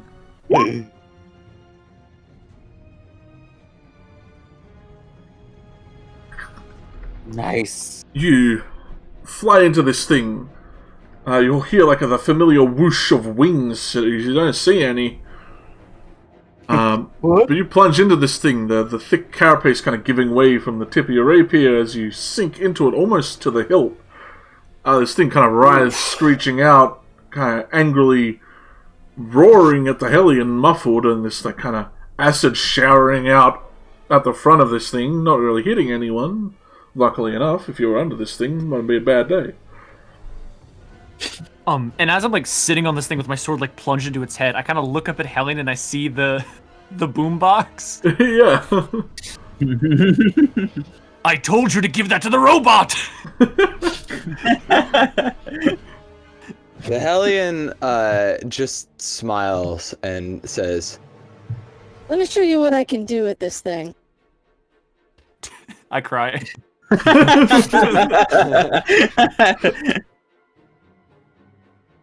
Oh, but that's my turn. We go back to the turn order. Silas. Silas, reeling back from getting splashed with acid, is going to take his Moon Kopesh greatsword out to the side, kind of crack his knuckles against the blade, and for honor! And will burst of speed at it, and because he has his Peerless Athlete, his jump height is increased by 10. Ooh. So I have a jump height of 16, and I'm going to join Viridian on top of it. Oh no! I'm going to slide a little bit down behind it, and try to like cut right behind where its head is at. Alright. Yeah, with your Peerless Athlete enabled, you run, you jump, you feel like muscles in your legs that you don't even know existed kind of activate. And like a grasshopper, you kind of just land next to Viridian, slide down its back a little, grabbing at like the lip of its headmost carapace to kind of stop yourself from flying into the wall any more than you just flew. Make an attack, albeit with disadvantage, since you are poisoned. Mm-hmm. Come on! Oh, no. Aww. Bummer. You gotta swing your arm, but you feel muscles you didn't know you have kind of cringe in your arm. Oh no. I feel a bit sick, feel about like you gotta throw up if you try and like follow through with this swing. You kind of pull back a bit, take a deep breath, just trying to clear your head a little. It is clear now. Mm-hmm. That divine health took a couple seconds to kick in. Yeah.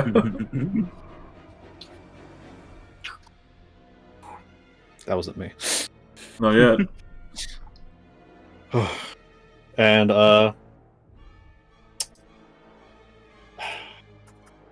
yeah, that'll be my turn. I was deciding whether or not to use Shield of Faith, but Now you did have that 5 temporary hit points, don't forget. no, I know. I had it. I had 5 temporary hit points from before. Ah, right. Just making sure, because I saw you took the full damage of it. Either way, you are behind this thing. You are hoping that if this thing is set off, you won't be too harmed by it. And I shout out to as I cling off the back of it, I'll point out towards Shrubbish and yell at him to just come over here and surround it. Oh no! He looks at the size of this thing. Only like the first 3 of its carapace is really unearthed from the ground right now. Its lower body, you're not even sure if that part could get out of here. It looks already like it's having trouble. He looks a bit panicked, but he nods in some attempt to please the one who is commanding him, but you'll hear, or more just feel this rumbling as the queen starts to kind of hum, and its like front little mandible antennae kind of start vibrating very quickly as it uses one of its legendary actions to command the soldiers around her. Now you will see, crawling out from the various holes in this area, Shrubbish mainly sees 2 little dudes crawl out from here. Oh no, not little dudes. Little dudes, well, big dudes to you guys, but Yeah, big little dudes. let's see when they're going. 15 and a 13. Now the other ones dare not continue forward. They are hell-bent on making sure their queen is fed. They're coercing them even more forward, seeing a big, delicious-looking whirlwind. Like, that's a lot of food right there. A lot of meat. Oh no! They would dare not take a bite from their queen's meal, so they're kind of just gnashing at whirlwind, trying to get him to go forward. Hellion, you're right here. The object of your salvation is right in front of you. You are resistant to its flames. Better hope you don't take a bit of shrapnel damage from the box if it explodes, though. That might hurt. Well, here's what I'd like to do then. I'd like to... So I swung... This all happened within the span of like 6 seconds, all this stuff where it spit the acid, these 2 jumped on it. I swung back around.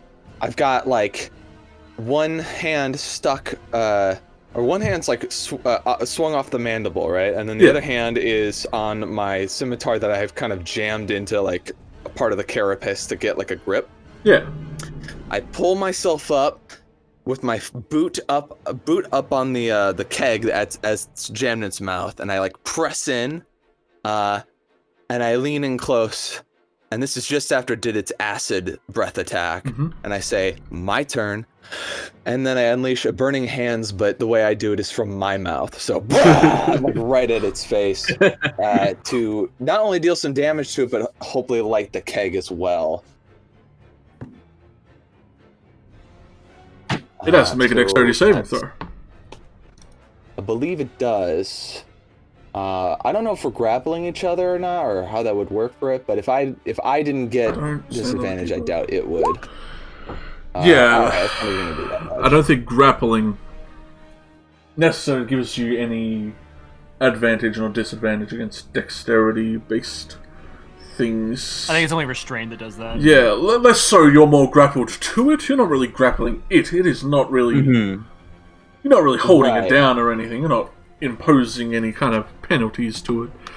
Doesn't look like it wants to move anyway. It rolls a 17 on a dex save somehow. Goddamn. Oof. Don't gargantuan creatures have I didn't really care too I much have about it. no idea. I didn't really care about it taking so much damage from the burning hands as much as I wanted to not have to make a roll against the keg that's just sitting there. A wise move. I don't want to like roll and miss the keg, rather having it just Right. hit. So the creature itself only takes about 3 damage. If anyone wants to look up large creatures having disadvantage against AoE things, you can, but I'm killing you guys. I don't think that's a thing. We don't need to look maybe in at it. older editions, maybe, but... Yeah. So it singes a little. You see a few little kind of charred marks like you would see on like a marshmallow when you're roasting it, but you don't want to eat this marshmallow. It smells worse as well. That keg, though, doesn't have a dexterity score. Hell, it's not even awakened like a book. It can't do nothing to resist your flames. It's unconscious for now. Yeah, right. It doesn't even have a leg. And yeah, if it doesn't immediately explode, but is it on immediately fire, explodes. There we go. Yeah. do it. As soon as even an ounce of flame touches the powder inside, you'll flame hot enough easily to get through the cracks of this little casket. This thing immediately erupts. You all hear just this loud shockwave-esque explosion erupt out. Now let's just check the radius on a fireball here, shall we? Let's center him from 20 foot. Oh, that's hitting everybody. Yeah, kitten, don't press buttons, Actually, please. it does not hit Whirlwind. Yeah, it doesn't hit Whirlwind, doesn't hit Adelaide, and it doesn't hit Nice. Shrubbish. Comet, you are sadly just in the range of this thing. Yeah, I went the wrong way, but Yeah. that's fine. Yeah, but you know... Does its carapace give us some protection on the backside of it? I will What? allow you two to make your dexterity saving throws with advantage. I don't think that affects Nuggets too much because you probably have danger sense by now, surely. I don't. I'm not. You able don't? to. Well, then this is even better. 14. Hey! Dexterity saving throw. Here we go. -1. Yeah, you I'm don't have slowly advantage, counting up. Comet, sadly. And Hellion. Oh, jeez. I got a 10. So I mean, she was ready for it. That makes You sense. were ready Correct. for it. I was gonna say disadvantage, but you're hella ready for it and a crit. Well, that damn sure makes sense. go. She hit it and quit it. Damn, what she did. How much burning do I take? Thank you, Fel. just making sure. Hey, dude, welcome back. You just set off an explosion in this thing's face. We got boomed. Well, Hellion, if you want to roll me the 8d6 fire damage you've just dealt, I would be honored. What was the And DC? hopefully I get better than my burning hands. oh, that was actually like a bit above average. Boom. Oh my Yeah. god. A bit above average. Yeah. The DC, however, for a keg, no caster, so it has a static one. It is sadly 16. These things were built to explode. These things are Oh. made for leveling structures. This thing isn't a Oh structure, no. but Oh no. Oh no. so Silas, I think you take the full brunt of a 30 fire damage. Viridian, you take half, so you take 15. Hellion, you take half, and half again because you're resistance. So that would be, was it 7? 7, I think that would be, yes. Okay.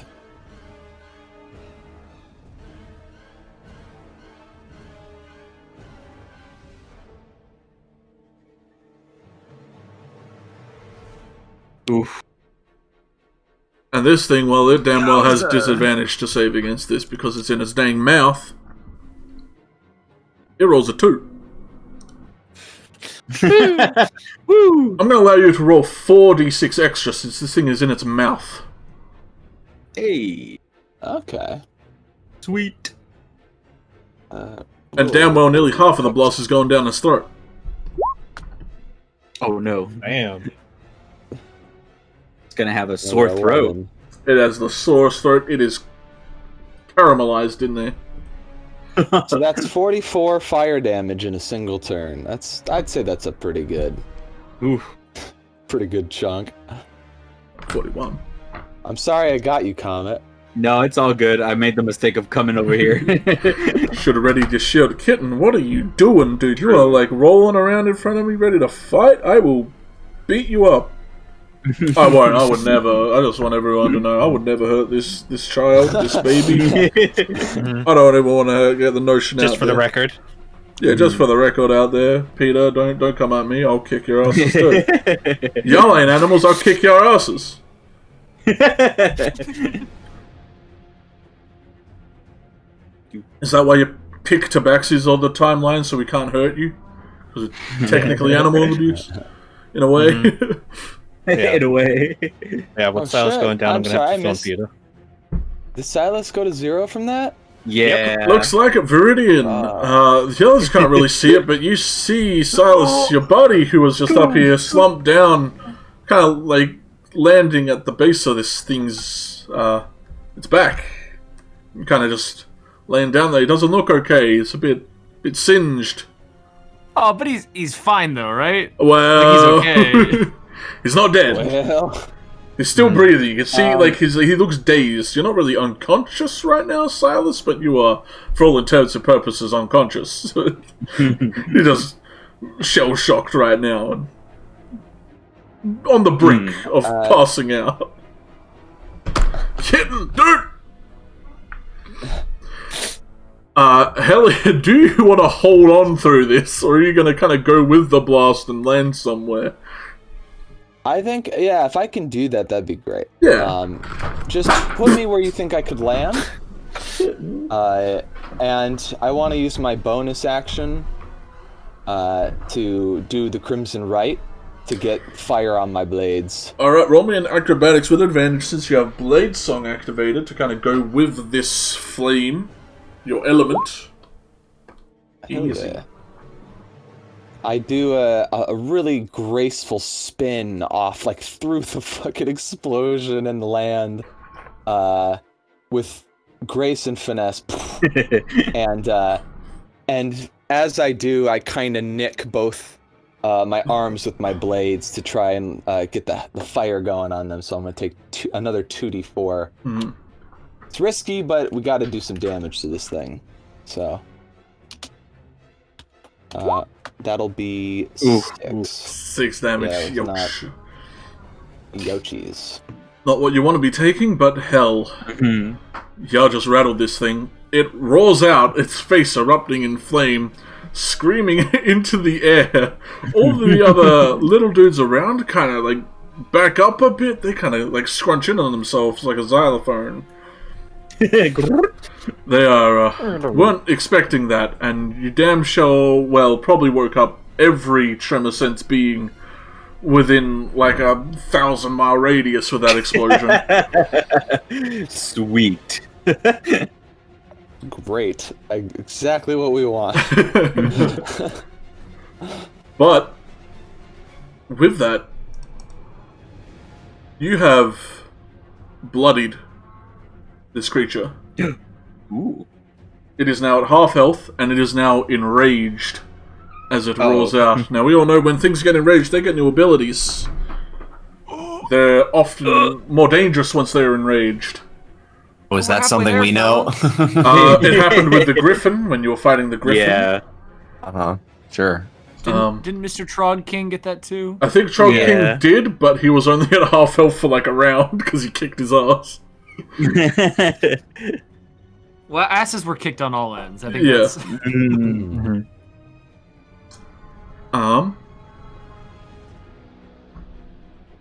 Ow. Stop it, kitten. This kitten's giving me an idea. Bad kitten. The queen uses one of its legendary actions now to kind of reel back, and it's going to make a bite action at Viridian. Oh. For it, the kitten is biting my hand like no one's business. It rolls another damn nat 1. This thing I kind of kick it in the face. Yeah, it goes to turn back, but you kind of just like hold on to the top of its like facial carapace, and it just can't get like an angle on you. Damn useless Ankheg Queen. Adelaide.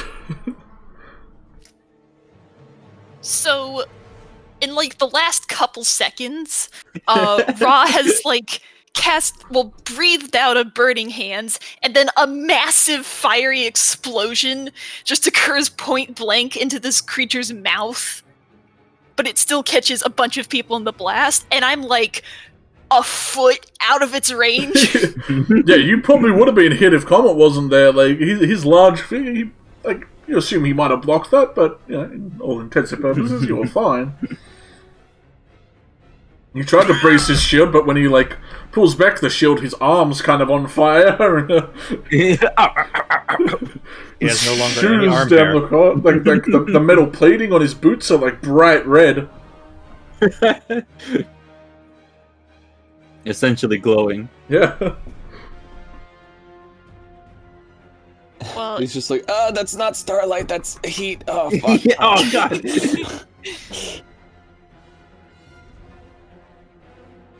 well, that's a lot to take in the moment. But Adelaide is gonna step to the side of Comet a little bit, and throw a chromatic orb at the thing.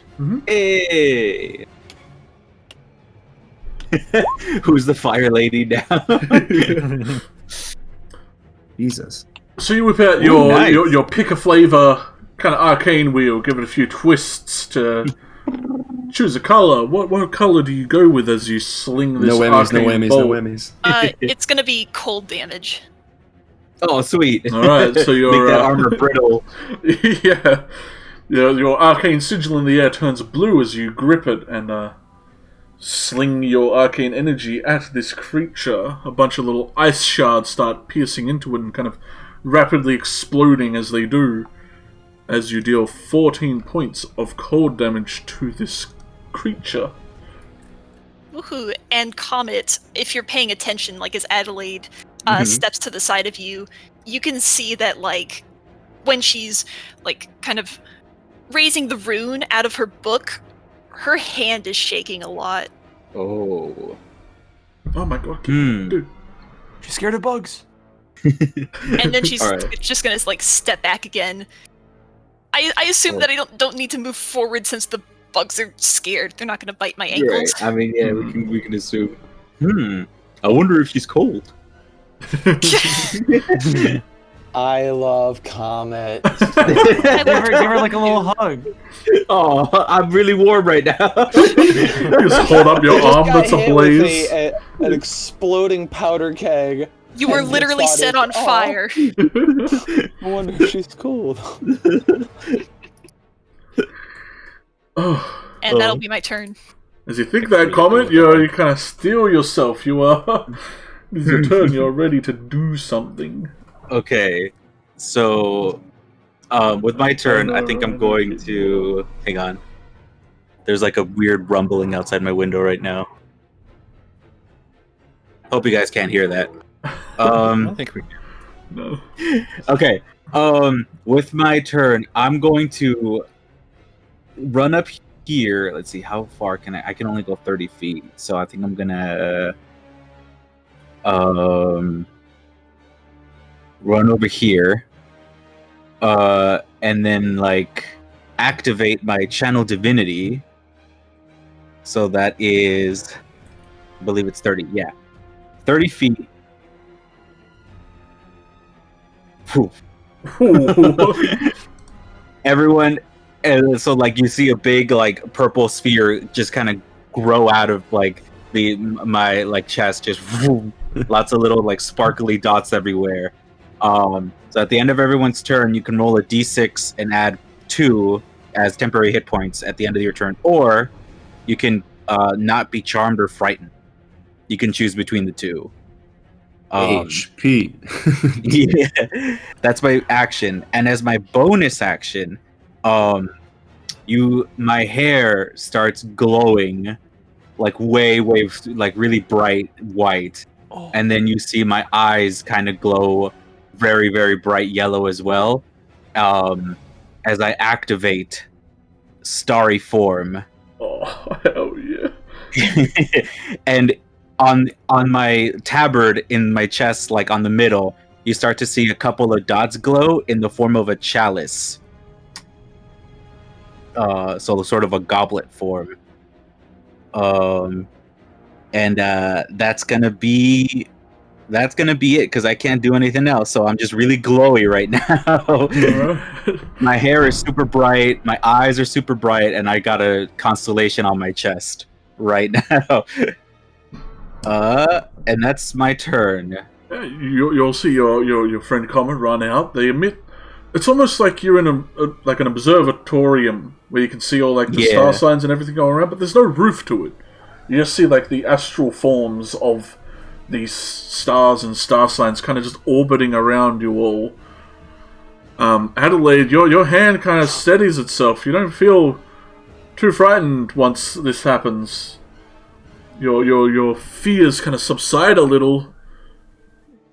Externally, at least. Internally, there's still a bit of strife, but you can press on. And Comet, you chow us up. I chalice up. Also, here's my D6 for my temporary hit points. Oh, cool. Yeah. Right, nice. Nice. Thank God for the plus. Woo! That's a lifesaver. All right. That's my turn. The two. Can Shrubbish go? Yes, it is Shrubbish's turn right now. It should be worth noting that these two that just crawled in through the right of the room out of this hole look a lot more angry and look like they're scuttling towards you, or it's like kind of frozen in time because of the turn order, but they are running at you guys. Well, the other ones over here, especially for you, Flotsam, since you weren't here, these ones out here seem to be more just coaxing you guys to go in. They haven't been attacking you. They look like they've been trying to get you closer to the Queen. They're too afraid of Whirlwind. They don't want to. They do not attack. They would not dare. They wouldn't dare. They're like. They are very intimidating. I literally thought that's what was happening when I saw the setup when I came back in. Okay. Dude, he is clopping a rhythm they do not understand. They're like, what is this large bug? This large, feeble, majestic bug. All right. So then, if that's the case, without looking at Shrubbish, I kind of point to these bugs, and the white hair on my arm starts to glow a little bit as well. And I'm asking him to go ahead and start like needling these boys. Yeah, he does. He kind of steps back a bit, standing next to Flotsam, just for a little bit of safety. Feeling safer to be in line with you rather than a smidge in front of you. But he's going to throw his needles at the northernmost one that looks like it's running at him. Ooh, not so good this time around. His luck might be running out. Oh no. We'll see. And okay, well, that's kind of their turn, and if they want, they can get a d6 plus 2 temp hit points. They definitely should, because why would they not? That's free health, baby. Hey. Pretty good. You can quote me on that. That's, nice. That's free health, baby. I want that on my tombstone. Ooh, all right. Let's see what happens. The Ankheg soldiers are going to go now. One dashing towards you, Comet. Going for a munch right against your spicy ankle. Rolling a still 23 burning ankle to hit. Ooh, that's a hit. That is a munch indeed. You take what would be 8 slashing damage. Oof.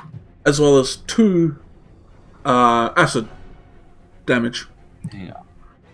8 out of it. Sorry, can you repeat that? A total of 10 damage, sort of, yeah. Thank you. But along with that, I'm going to need a Constitution saving throw. Oh no. Yeah, the bite's bad, but the... Ooh, When you 16. feel the poison you have once felt before not take hold. It's a venom or shoots, like probably into like your socks rather than your skin from biting through your... Alright. Feels gross, and like your socks are going to be wet, but better than being poisoned. Yuck. The other one is going to make a mad dash, and he is going to attack Shrubbish, since he just tried to throw stuff at him. Well, for a munch, rolling another nat 1, that's 4 nat 1s this fight from my end. I'm not happy. Oh boy. Here I am saying I'm trying to kill you guys, and look at you guys. You're all kind of healthy. Well, minus Silas. Well, now that can't really say that.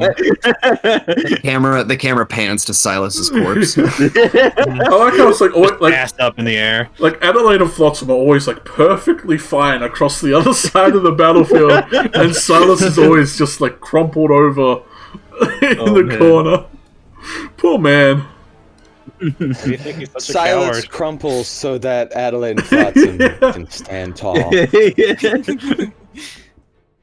Speaking of Flotsam, it is your turn. I hope you don't find. Okay. I hope the call went. No, down. yeah. Well, yeah. So, I have a couple questions, and I'm sorry if these have been answered. Has this thing displayed any legendary resistances yet? Resistances, no. No Actions, But yes. legendary actions, yes. Mhm. What did it do on its turn? Just It attack, spit- bite. It spit acid in a straight line, and it's bitten people. And those ones on the left are not doing anything. So Doesn't far, look they're just like it. pushing us in. Yeah. Okay. Well, I don't. How many? Also, what did you do on my turn? Just so I know what my one of what your my stuff. inspirations, and I shot. So Oh, so you didn't use any of my other spell slots, huh? no, I haven't touched. Okay. Just pop Okay. the mantle. Yeah, just pop the mantle. Pop the mantle. Pop a chalky mantle, and I am going to on Silas cast Healing Word at 2nd level. Brilliant maneuver. Easily within range. Oh, damn. Perfect. 9 Huh? is still more than enough. It I is mean, that's still max still and min, so perfectly that's average. the average. Yeah. Okay.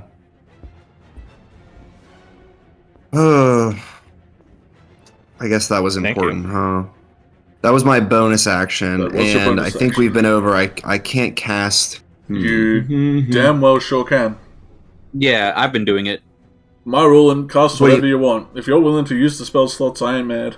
Oh, to cast like a spell? A spell? If it's an action, then yeah. Yep. Bonus Oh, actions, okay. bonus actions, actions are actions. I don't care about the magic rule. Because this is way cooler. Yeah. Okay.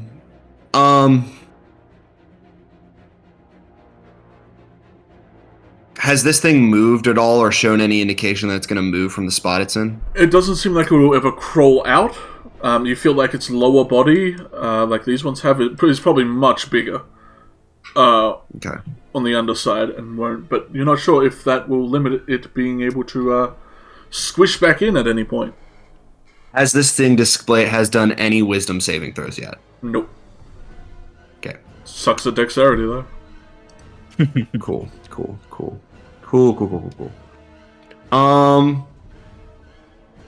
I just don't know if I want to do a risky move or if I want to do a. Let's do a risky move. There is an aura of temporary health going up over and over, like comets. I know my fear. Pretty My healthy. fear is that. My fear is that this thing enraged, whatever it does next. What I want to do is cast Dissonant Whispers, but the last time I did this, I got Silas killed because I didn't do. This is a lot of pressure. I'm fine. Don't worry. Do it. I would word say for word what I maybe, said last time. there's a couple of health bars we can see. I think maybe we should worry about those.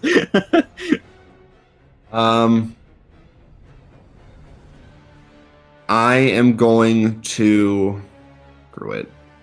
I'm gonna cast Dissonant Whispers on this thing again. It's I guess I'll do it at 1st level. Alright. So it's got to make a Wisdom saving throw. Against what, might I ask? 14? It fails. Oh hell yeah! Oh, that's so sorry. Did I use our hell? Hell is Our fine. hell. Hell, D&D is hell, so We have someone called the Hellion, so like, It's got to use its reaction to move as far away from me as possible. well, it is going to burrow kind of back in like 10 feet. That's like all it can move. Oh no! I thought it was. That's all it can do. It is so slow and so fat. You have no idea. Okay, damn. That sucks. So all you can really see now is just the head of this thing as it's kind of receded in a bit. But you did still deal 10 damage to it, and it does screech out in pain. Like, a lot of its front mandibles exploded off. Like, half its face probably missing by now. Oh, geez. It does not look happy. And now its brain is starting to hurt. That's the one thing, like, it thought it would never get hit. I just want to ask, for the purposes of the fact that it moved away, there's no reaction attack opportunity attacks for that, is there? No, it is forced away. I think. Didn't choose. But I think they're all on him as well. So. Okay, I wasn't sure where everyone was. I also thought it would move further away. So, they love you. That's gonna end my turn then. I'm not going to move from where I am.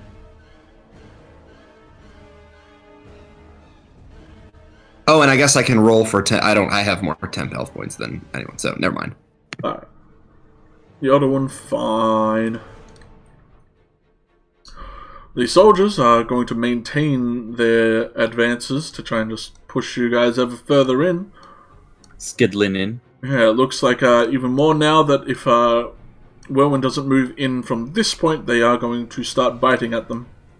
And yeah, y'all don't want that. Let's blow them all to hell. Here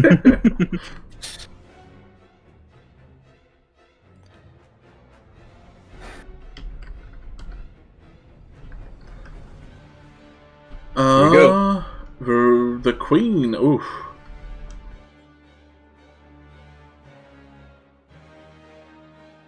Let's see what they can do. They are enraged, so straight away they are going to kind of thrash about, again trying to bite at Viridian, who is kind of hanging off their face. Not happy about it. That's not, flies buzzing around your face, you want to try and swat him. Give me your best shot. Hit me with your best shot. They roll a 20 with their first attack. Not a nat. Oh. Yeah, that'll do it. That is for 10 slashing damage and 4 acidic. Ooh. Oh wait, no, that's only 5. Yeah, because the slashing is halved, right? Yeah. Yes. Yeah, okay. That was about to be a bad day, but no, we're good.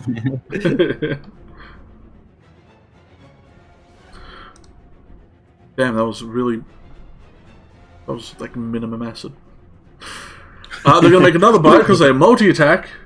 Oh, dang. Trying to clamp you again. You're the only one really within biting distance, unless it wants to scuttle around and bite Silas, who's not really doing anything right now. It's going to roll a 24 to hit. Not a crit, but still up there. Ooh. Rolling a 12 slashing. And 6. Another 3 acid. I Dang. just go down. Oof. And I'm back up on 1, baby. Oh, yeah. Wow, how relentless of you. I'm relentlessly enduring up here. Whoa. So, it does. I need. Oh no, you were just considered grappled by its mandibles at this point. Oh. But you're there anyway.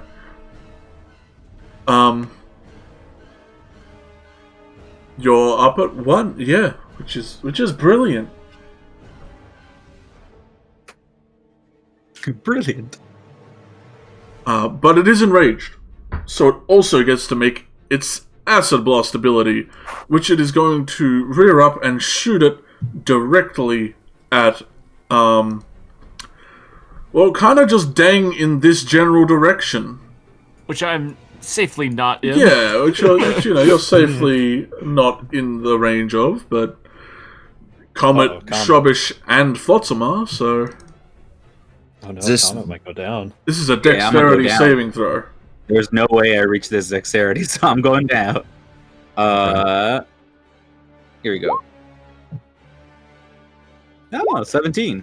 Hot damn. I'm still gonna. I don't think I'm healthy enough to support it, but here we go. Mhm. And What's I'll roll Shrubbish on stuff? for Shrubbish. Let me grab him.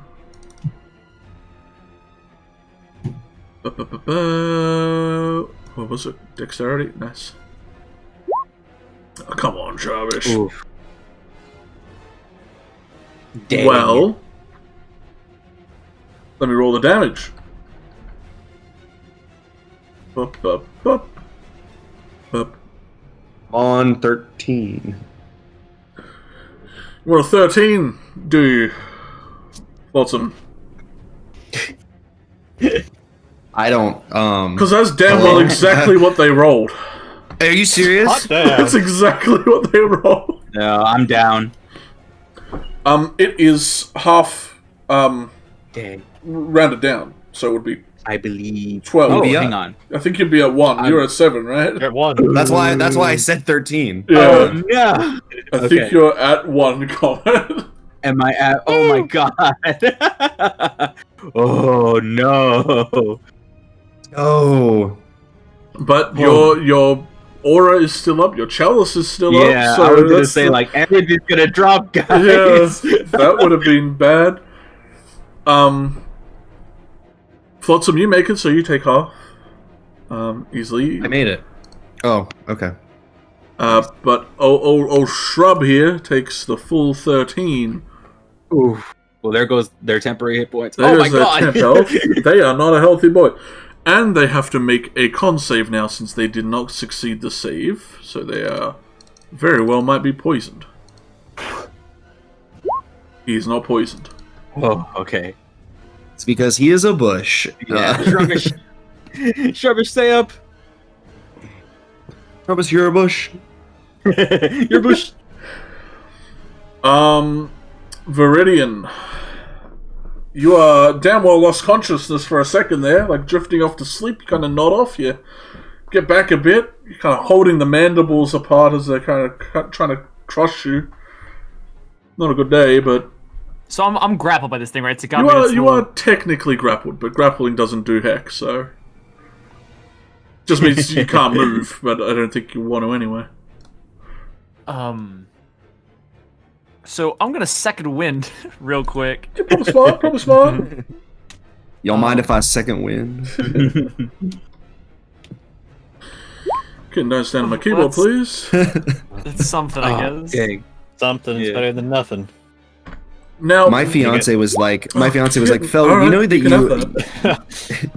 My fiance was like, Fel, you know you make jokes when you're like anxious or scared, right? And I'm like, so since I'm like making up for it, making more jokes because I'm very nervous right now. I did the same. I just need and to then- land a smite. Sort of like just rearing up in its face, I'm going to action surge and make 2 attacks against it. Ooh. Now the big question is, when you go down, do you technically go unconscious, or are you still raging? I think You lose because it when you lose it when you go down. Well, because he has the orcish endurance thing. Yeah, he has relentless endurance. Oh yeah, I he guess wouldn't it have depends- gone down. I Yeah. don't think. I Yeah. don't think. I don't think. Yeah. So I think you're still raging. Yeah, because it said I see what instead you of meant, going sorry. down. yeah, I'm still raging. So I forgot to even put that on the little boy, but there's Brah. Yeah, you technically the way that it reads is that you aren't. Oh, let's go. Technically, the way that it reads is that you aren't reduced. Instead of being reduced to 0 hit points, you're reduced to 1 instead. Mhm. yeah. Silas is my buddy. He's on him still. Mm-hmm. Yeah, he's still technically hand. within 5 feet of him. You're kind of like crushed between its like head carapace and like the ground as it slunk back in, but you're chilling. Oh, Ooh, nice. when you see it. Excuse me? Well, that's damn well a lot of damage. That is 31 points of piercing damage. Nice. That's 31. That's 31 right there, baby. Kitten! I thought you were saying Al for the boss. Ow. Yeah, also, It's me, the boss. It's Owie, ow. Yowie! ouchie, mama!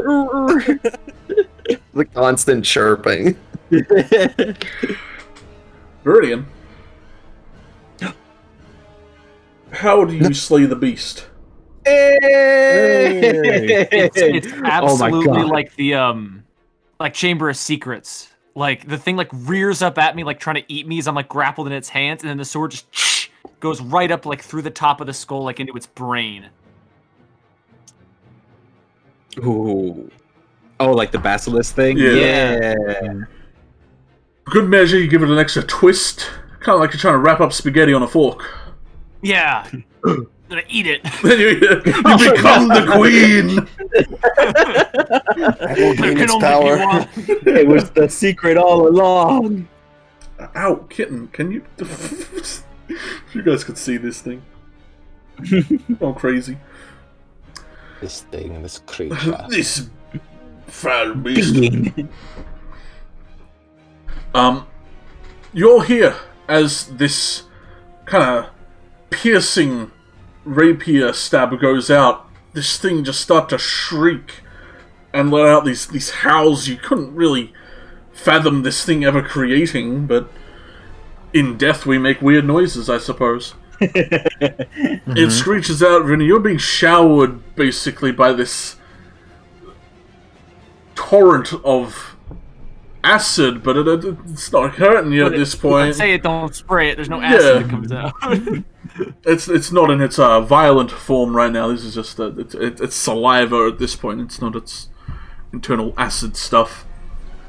And it quickly just thuds right to the ground in front of you, Comet, basically. Viridian, you kind of land next to Comet. Little dodge roll. As like one of its eyes is barely bugging out of its head, is missing half its face from an explosion. A little bit of it's still on fire. And you all see as this thing thuds to the ground and lets out like one last like little like. All the other creatures in here kind of like they did before. They kind of just cringe in on themselves. They kind of tense up into their like smallest form they can. Their carapaces all kind of joining up to make one little kind of carapace orb, a defense mechanism that things with chitinous hide usually do.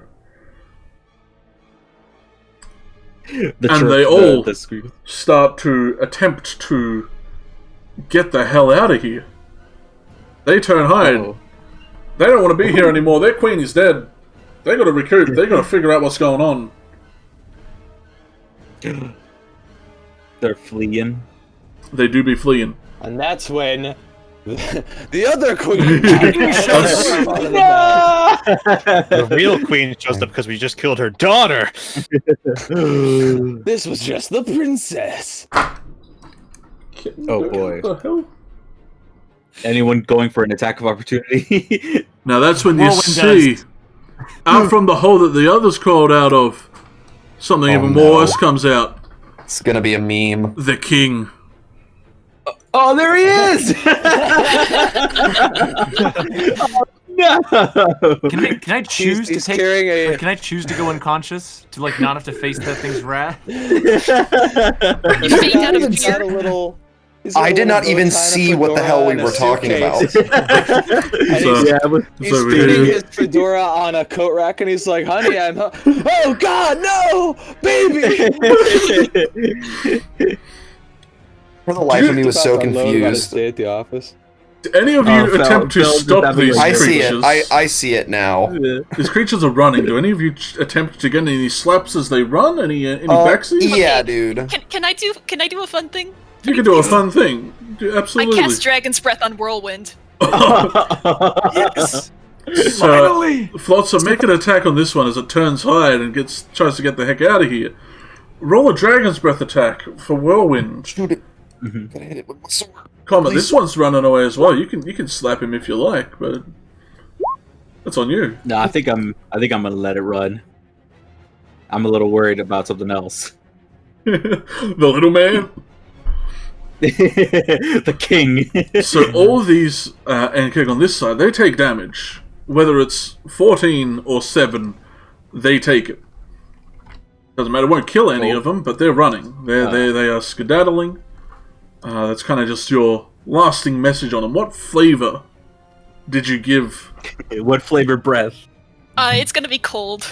There's just this, a blizzardous blast sends out at these ones as they kind of get frost over a bit and try to scuttle the hell out of here. You hear like the combined mourning of this hive as everything starts like creaking and thudding and making weird, this just cacophonous noise that seems to be erupting from this place. Mm-hmm. Uh-oh. Later! See ya. Can I, like, I know we're this thing as it runs. Youch. I don't know if we're, like, on turn order, but can I, like, cast a spell? You can cast a spell, go ahead. Okay. Yeah, why not? At 3rd level, I'm gonna cast, Cure Wounds on myself. Nice. You heal yourself up a bit. Selfish. Or 2nd level, not yeah, you are at 1 health. Yeah. Oh. You all can gain back the D6 plus whatever temporary. That aura's still up. Yeah, I'm gonna do that. 13. Yeah. And then because of the chalice... D6 plus 2, I think? Yeah, what's chalice do? The chalice actually lets me, whenever I use a spell slot to heal somebody, the chalice lets me roll an additional D8 plus my level and heal anyone I want within 30 feet of me additionally. Damn! That damage. Yeah, 1d8 plus my wisdom, so 1d8 plus 4. And I'm gonna choose... I'm gonna choose Viridian. Nice. So let's see. 1d8 plus 4. Viridian, you heal 10 hit points. I'm back!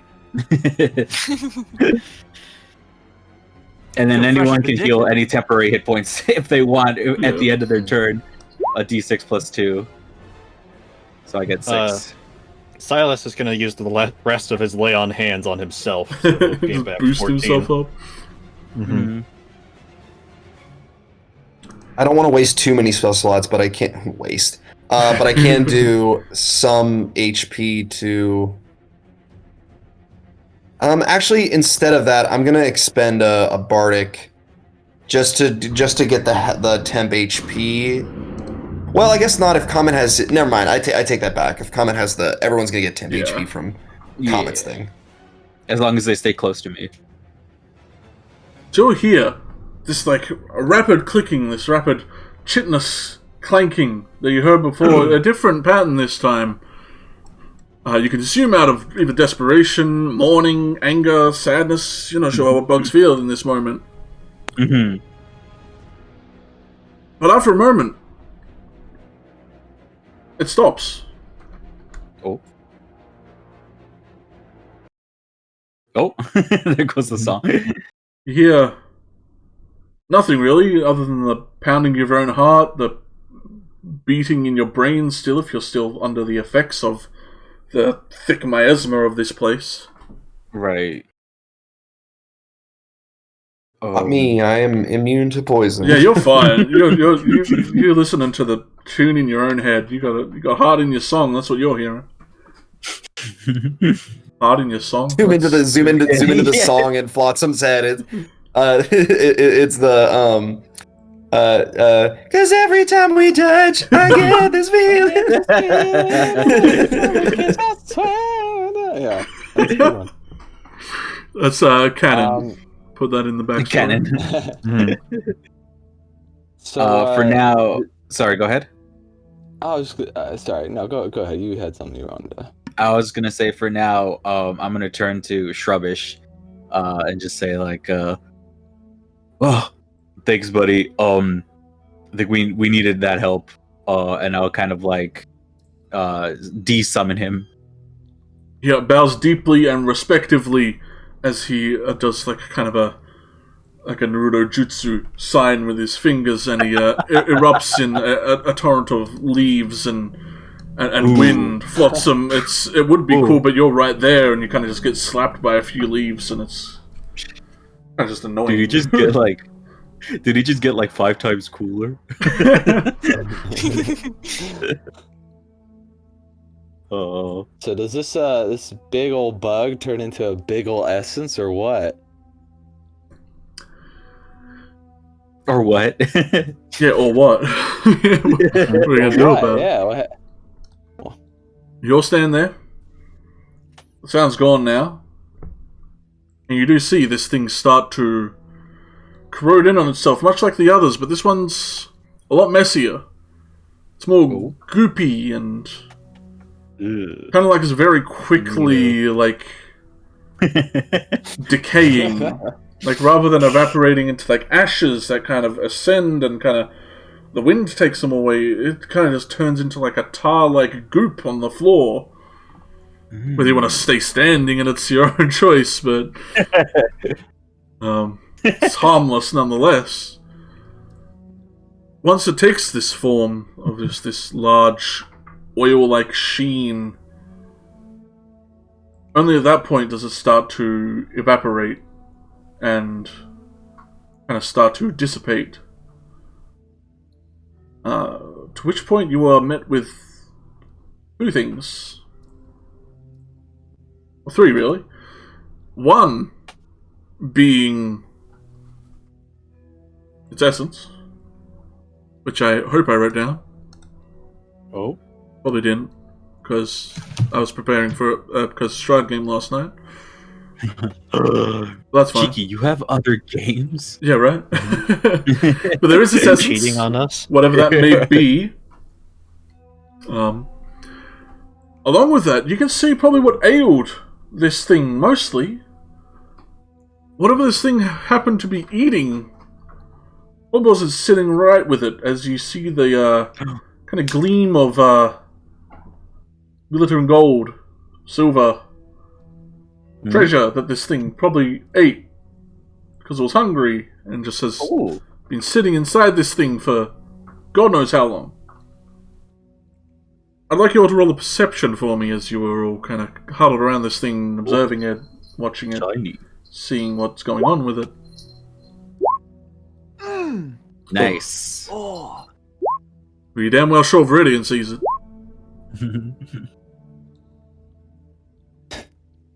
Sweet. You hear lock on, and I look at Flotsam, and Flotsam's like, it wasn't me. I look over Viridian. Now it is extremely hard to see. Light up. Even with an 18, you guys can't see it. But Viridian, especially, and Adelaide too, since you rolled exceptionally high, you'll both see kind of around where its head once lay, around near where the essence is, which is probably what drew everyone else's eyes. There is like the tiniest sliver of something that kind of glints on the floor as the kitten jumps in the background at a box.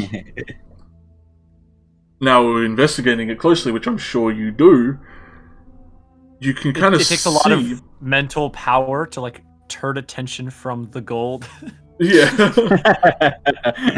You see what could only be described as, like, a nail clipping sized blue shard. It is like the smallest thing that you are surprised you even caught notice of it. It wouldn't be if, like, from the black ooze that it like juxtaposed from. Again, the word of the day is juxtapose. Yeah. If you haven't noticed. And inspecting it, it bears a remarkable likeness to a certain stone that you know Comet has. I did resurrect you with that stone. You were resurrected by a piece Yeah, of this. I've seen it before. Mm-hmm. It plays like the Jeopardy music as I'm looking between the stone, and I look over at Comet, and I look back at the stone. What is this? What you say that what do either of you two do with it? You No, I don't think you I both take notice Okay. of it. Either of you partake? Like to reach I'll down, go over, pick kind it of up? pick it up, and just hold it. It's hard. You kind of got to, like, dab it with your finger to like press it into it a little to get like the finger grip on it, because like you're not going to be able to pick that up with your fingers unless you got tweezers on you. Oh, it's like tiny. It is tiny, like the small, like a pinky fingernail clipping. It is the smallest splinter of this stone.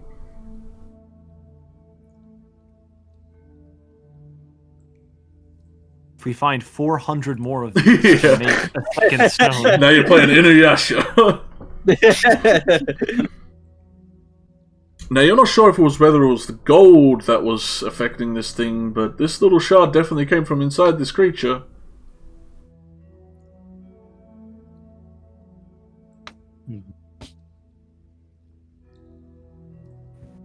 So, What do the rest of you what's do? the essence? I look to everyone with a look of scorn, a look of like pompous pride.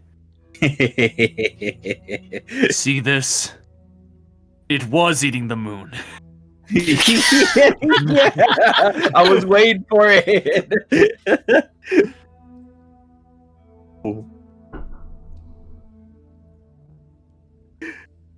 Yeah, I'll come over and kind of show it to comment, kind of like hold it up to like the stone. I kind of hold my hand out. I'm like, yeah, so you're right. It was eating the moon. That's why its spit looks like that. Just like the color of the moon. Now you do remember you got a letter from your that's what I was going to Harvey. bring up. I also, I did get, Harvey did tell us not to put it inside anything, not to ingest it in any way. He said bad things happen when when something like that happens. So I think it was probably driving this thing crazy.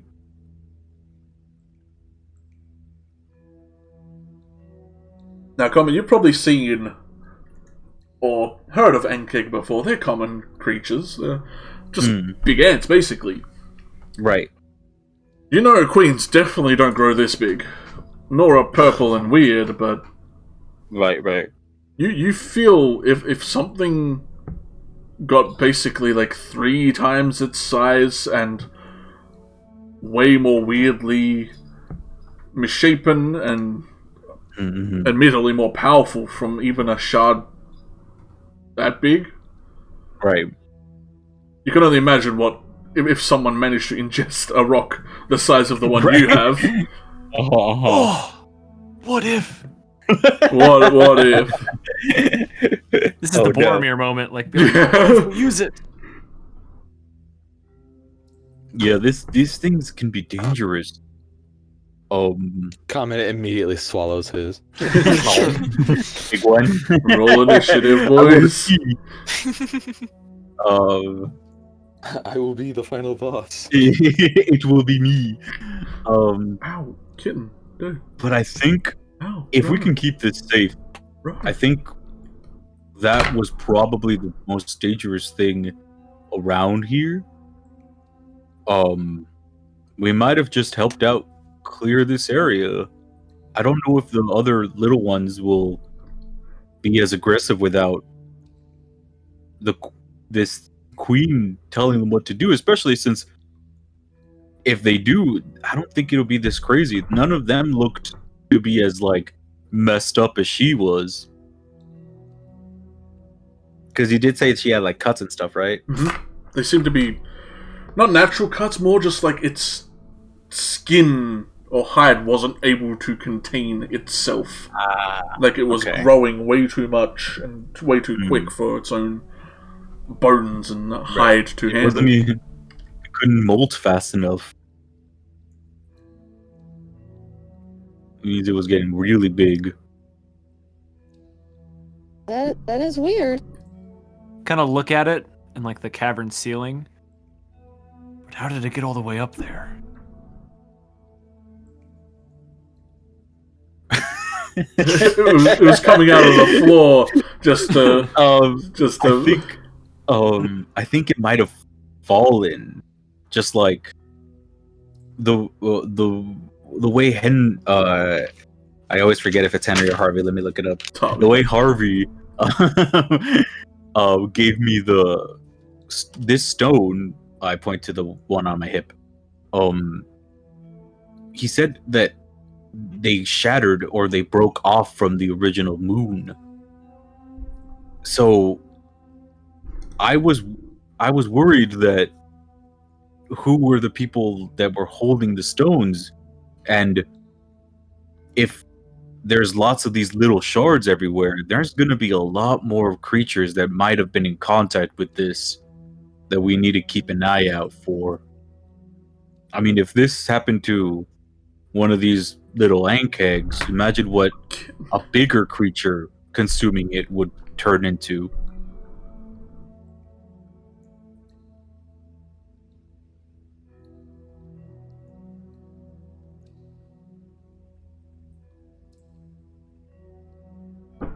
So, Cheeky, hypothetically, Yeah, hypothetically, right? if one knew the area really well, what's like the biggest creature that would be around here? Ooh. Like, is this Dragon Town? Like, are we talking like there's gonna be big moon dragon? It's like, well, now there is.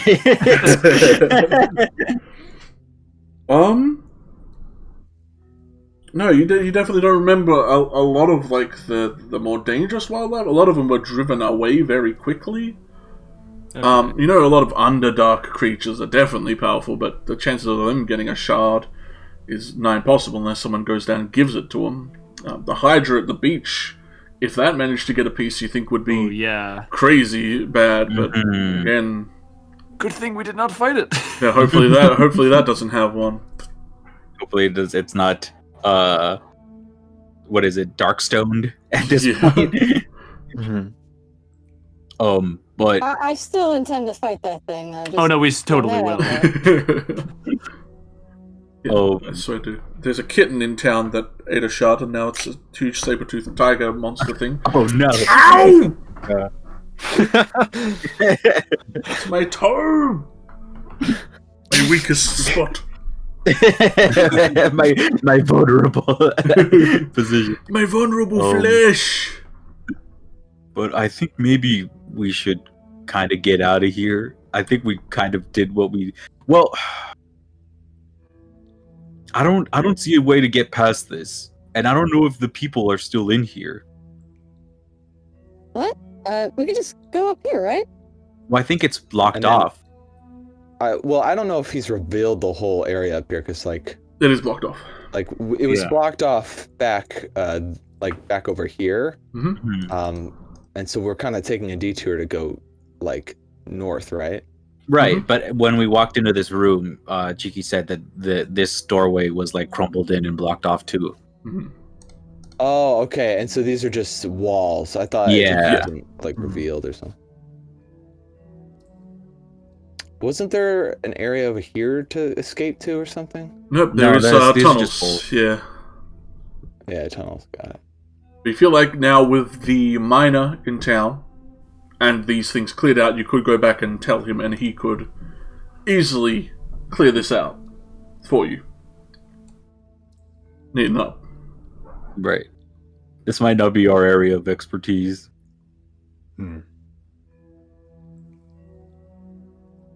Alright, well, who wants that essence?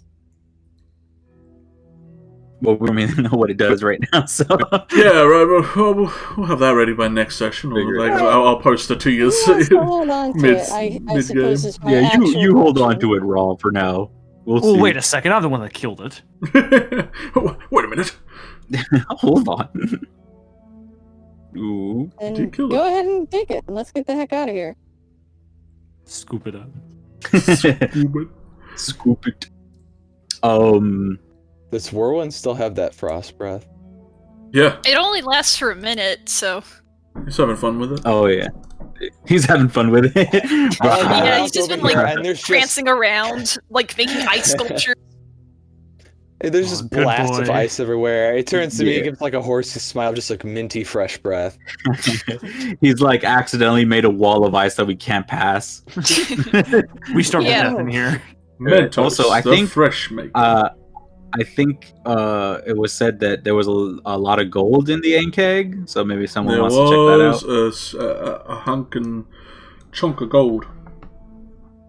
Oh yeah. We're not leaving with without every piece of it.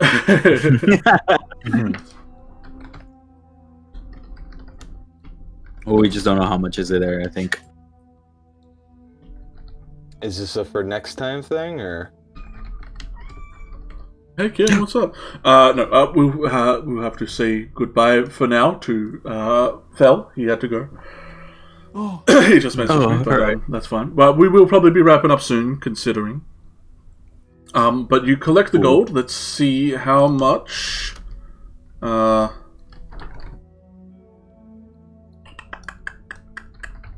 Where's the cool treasure stuff, boys? Where's that? Where are those pages? Up there where it says party storage.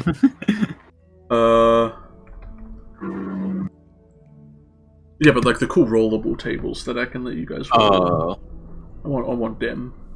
2,000. 2 million. I just rolled it, Cheeky. That's what I got. So. Oh, well. No, there you go, boys. That's okay. Oh well, I guess that's what we get. Well, Oh Alright. I man, need you to roll. sucks it wasn't more. 20 percentiles. yeah, shame it wasn't more, man. Does have everything? I could do. It has everything. That's everything. Are you using a custom table or just like from God, the no. DMG? I'm looking at the DMG right now, which like they kind of need to update with all the new stuff coming out. The treasure tables kind of Yeah. don't make sense anymore. You could like Old. replace some of the treasures that are like not so great with just like consult Tasha's or something like that. Yeah. Well. Someone gosh dang give me a D100. Let's just do it, you know? Who wants to do it? I'll do it. I'm down. All right, go ahead, Nuggets. Oh wait, okay. There we go. Bam. 57. 57. Very in the medium. I will allow how many? One, Very two, three, average. 4, 5. Yeah.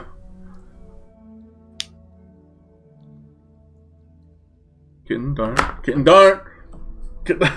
want all of you to roll a d4 for me, just real quick. Oh, all right. Duke. Hey, look at those A lot of threes. threes. A lot of Yeah. threes. Oh, come on, Viridian. I never with have good luck with the D4s. 3. Hey, there's another 3. We need one for Flotsam. Blossom, yeah. I don't know. I accumulated it to account for Flotsam not being here. You're basically okay. rolling an extra for him. That's what, 15 all up then? Mm-hmm. 13. 13? Yeah, 13. 13 then. Because Viridian couldn't get with the program. Didn't get the memo about the. I didn't know we were. I didn't get. Before getting threes. I I didn't knew- email out. We knew this was gonna happen, and we all agreed beforehand to roll a 3. You didn't come to the rehearsal where we just roll 3s all day. God damn it.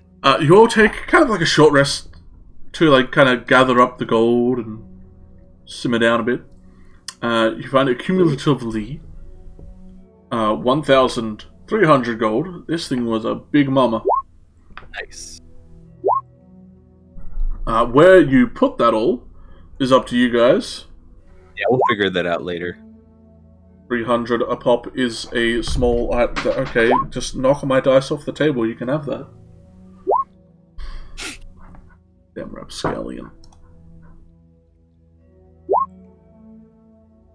Damn, you're getting healthy.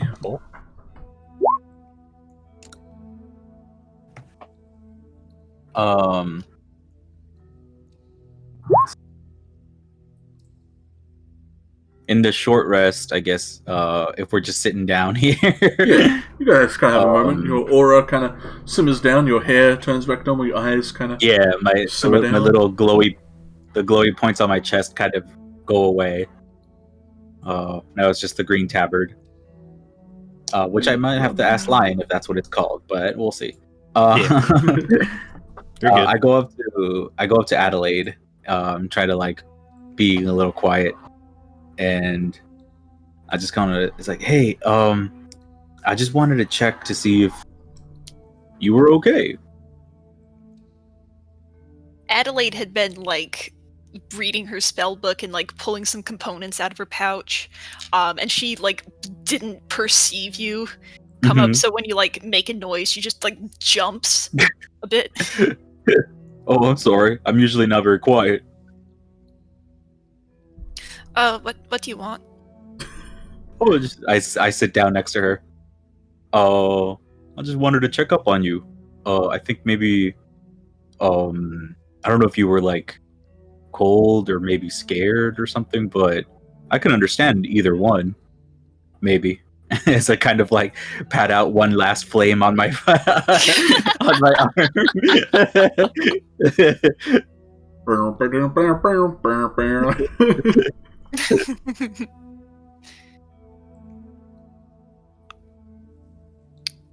I'm fine.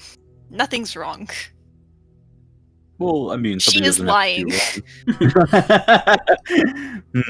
Like, she is sweating a lot, more than would be called for in this cave. In the cave. And she's also got her hand, like, pressed against the, like, her left hip or so, that area. Okay. Well, you seemed pretty okay with whatever we've faced off against.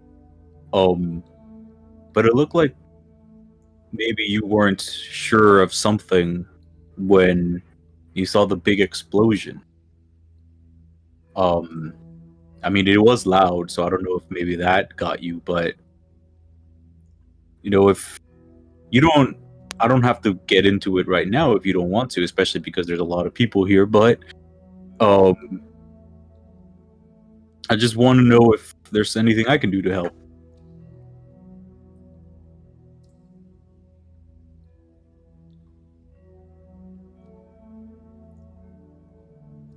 Her eyes kind of like dart around. You can tell she's trying to like decide something.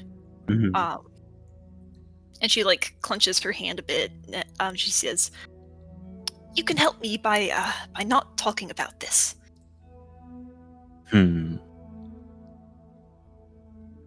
All right, we don't need to get too into it, but maybe later, you can try helping yourself by maybe finding someone you want to talk to. Maybe Lex.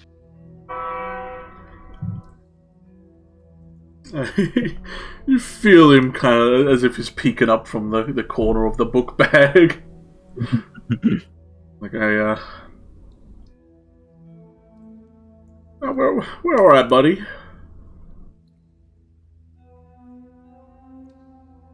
Okay. Well, as long as you two are good. I kind of stand up and brush a little bit of the dirt off of me. Just a bit, not too worried about it. And I walk away, and I turn around and I'm like, you know, just I want to make sure we don't do anything that might make you feel a bit uncomfortable. And seeing as how we have told each other kind of a little bit about ourselves, I thought maybe we could try to understand each other a little more, but I don't want to pry if that's too much. So I'm sorry. And I walk away. Like as you turn away, like the moment you do, Adelaide like raises her voice a little bit, and she just like insistently says, "There's nothing wrong with me." Hmm. And she gives you like a really, I guess, scared and angry at the same time kind of look. Mm-hmm. You know, I don't think there is either. Dude. Being scared isn't anything wrong. Having regrets isn't anything wrong.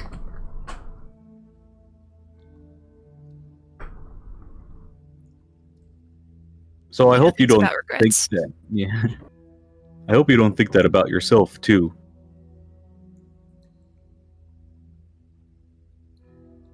Don't go assuming you know me. Well, I think that's kind of why I wanted to.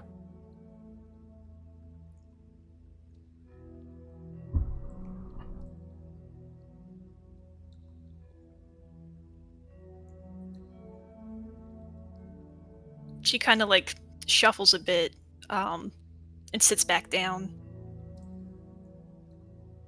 Kind of slumps over a little bit defeated.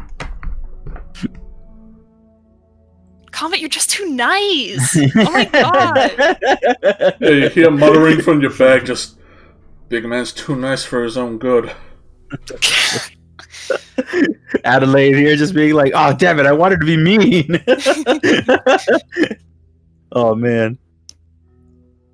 Yeah, I'll walk away, kind of just make my way over here, probably around like close to Silas, I guess. Oh my god, Cat, dude, I'm trying to write up this cool dope-ass item and you jump on the keyboard. Now this thing, you are under a star sign 9. That's what they are now. Are you happy?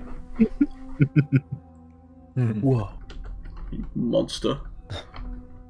Such a unique item. What does it do? Powerful magic. It's beyond our comprehension. We'll never understand it. So go ahead. No, you go. That's the kitten. I was just gonna say, like, as I was listening to that back and forth, it like the imagery was sort of like Adelaide has this like fortress of emotional walls with turrets and everything for defense.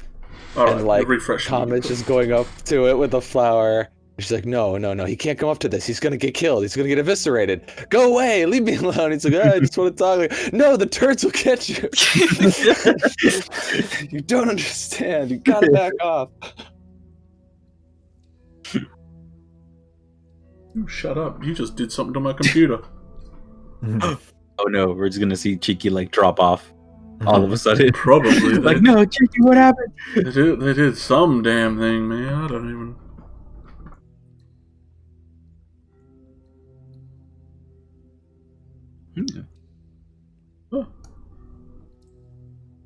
I'll just kind of munch on. I guess what like the leftovers we have from Silas's glorious hunting trip. What did they do? I guess I'll say when Comet walks over, Silas's eyes are still like re-dilating from being like the very tiny, super serious slits. Oh. And he has very teary eyes.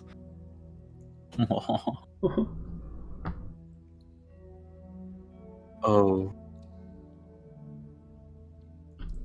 Oh, that was wild. How are you doing? Scared? Hey, you were pretty brave with that opening move. He'll kind of turn towards the Hellion, and you'll see like there's these two very fine blue rings around where his eyes are that like sink into the pupil, and then just go back to being like that golden yellow. And I think I lost myself there for a second. Well, Yeah. it's any consolation. I'm kind of glad that you did. You gave an opening that was what won us the day, I think. So it was a risky play, and I'm sorry to you, Comet, and anyone else who got caught in the blast. Oh no. Oh, I'm okay. I was just, I don't really know how big the blast was, so that was kind of my fault. I did try to get it in there so that it wouldn't reach too far out, but you can only do so much when you're hanging off the mandibles of a giant alien-like insect. Right. I think you did your best. That was a really smart move. That's Silas is doing there. I mean, I had a feeling we'd have to use it on this thing anyway, but man, that was an opening. What a way to go down. I think we're starting to work really well as a team. I just wish I could provide more than openings. Well, look at it this way. As someone who has kind of failed to get the finishing blow on anything so far, as long as... Viridian awkwardly scratches the back of his neck. as long as we are able to use each other's strengths to defeat our enemies, I think that's fine enough. Because who gets who's the most useful or anything, I think that's not very important at the end of the day. I think what's most important is that we all walk away richer and stronger and with some stories to tell. And seeing as that has not always happened, it's good to see that this time was different. Yeah. Came close, though. I have a feeling it's going to keep coming close, so we need to definitely be on our best game going forward. But we're getting better. I can see it. Yeah, Silas is just quietly nodding to everything that you say. He kind of like wipes the tears away from his eye.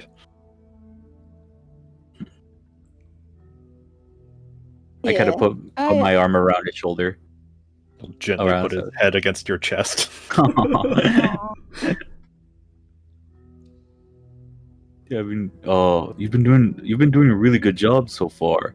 I don't think there's anything you need to be too worried about, and I'll try to keep you guys up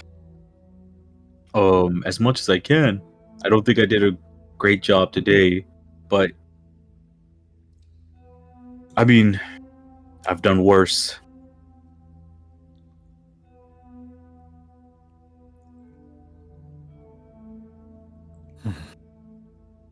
You know you're not the only one responsible for taking care of others. Don't be afraid to let people help you too.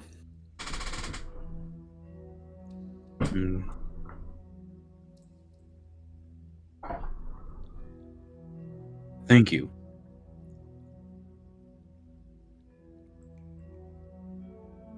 Let's get out of this fucking cave. Sounds good to me. Yeah, I think we need to go tell some people about the new area that just opened up to them. Right. Wiping the rest of the tears. Let's go. Now follow along. To the city or hamlet. There is the... To the metropolis! 3, 6, 9, 12. There are basically 5 pouches of gold you need to figure out who carries them, where they put them to get back to town. You could just throw it on 3. Comet, because Comet's insane. I'll take I have 3 backpack spaces open and some extra, so I'll just take 3 and then Comet can take the rest. I have 6. slots. So I could take, how many are left? You could take them. There are 2 left. One only has 100. Okay, but it still counts I'll as take a 'em. full. So you said it's like 300 each, right? Yeah, so 300 for 4 of them, and then 100 for one of the pouches. So I have 900 and you have 400. Okay. Oh, kitten, chill. If you're unencumbered, you are slow, but with your travels back, that might not even be a problem. Who's Yeah, let's encumbered? get down. If you're over your strength no. score of back package, but you're just walking, so Yeah, once we're you good, fight, we're you're good. fine. Since this was a short Look rest, can I have Ritual Cast Find Familiar to get Penny back from the pet dimension? Absolutely. Yay! They come back, Well, their eyes let's ever make, large, just eyes bugging out of their head. They've seen some shit.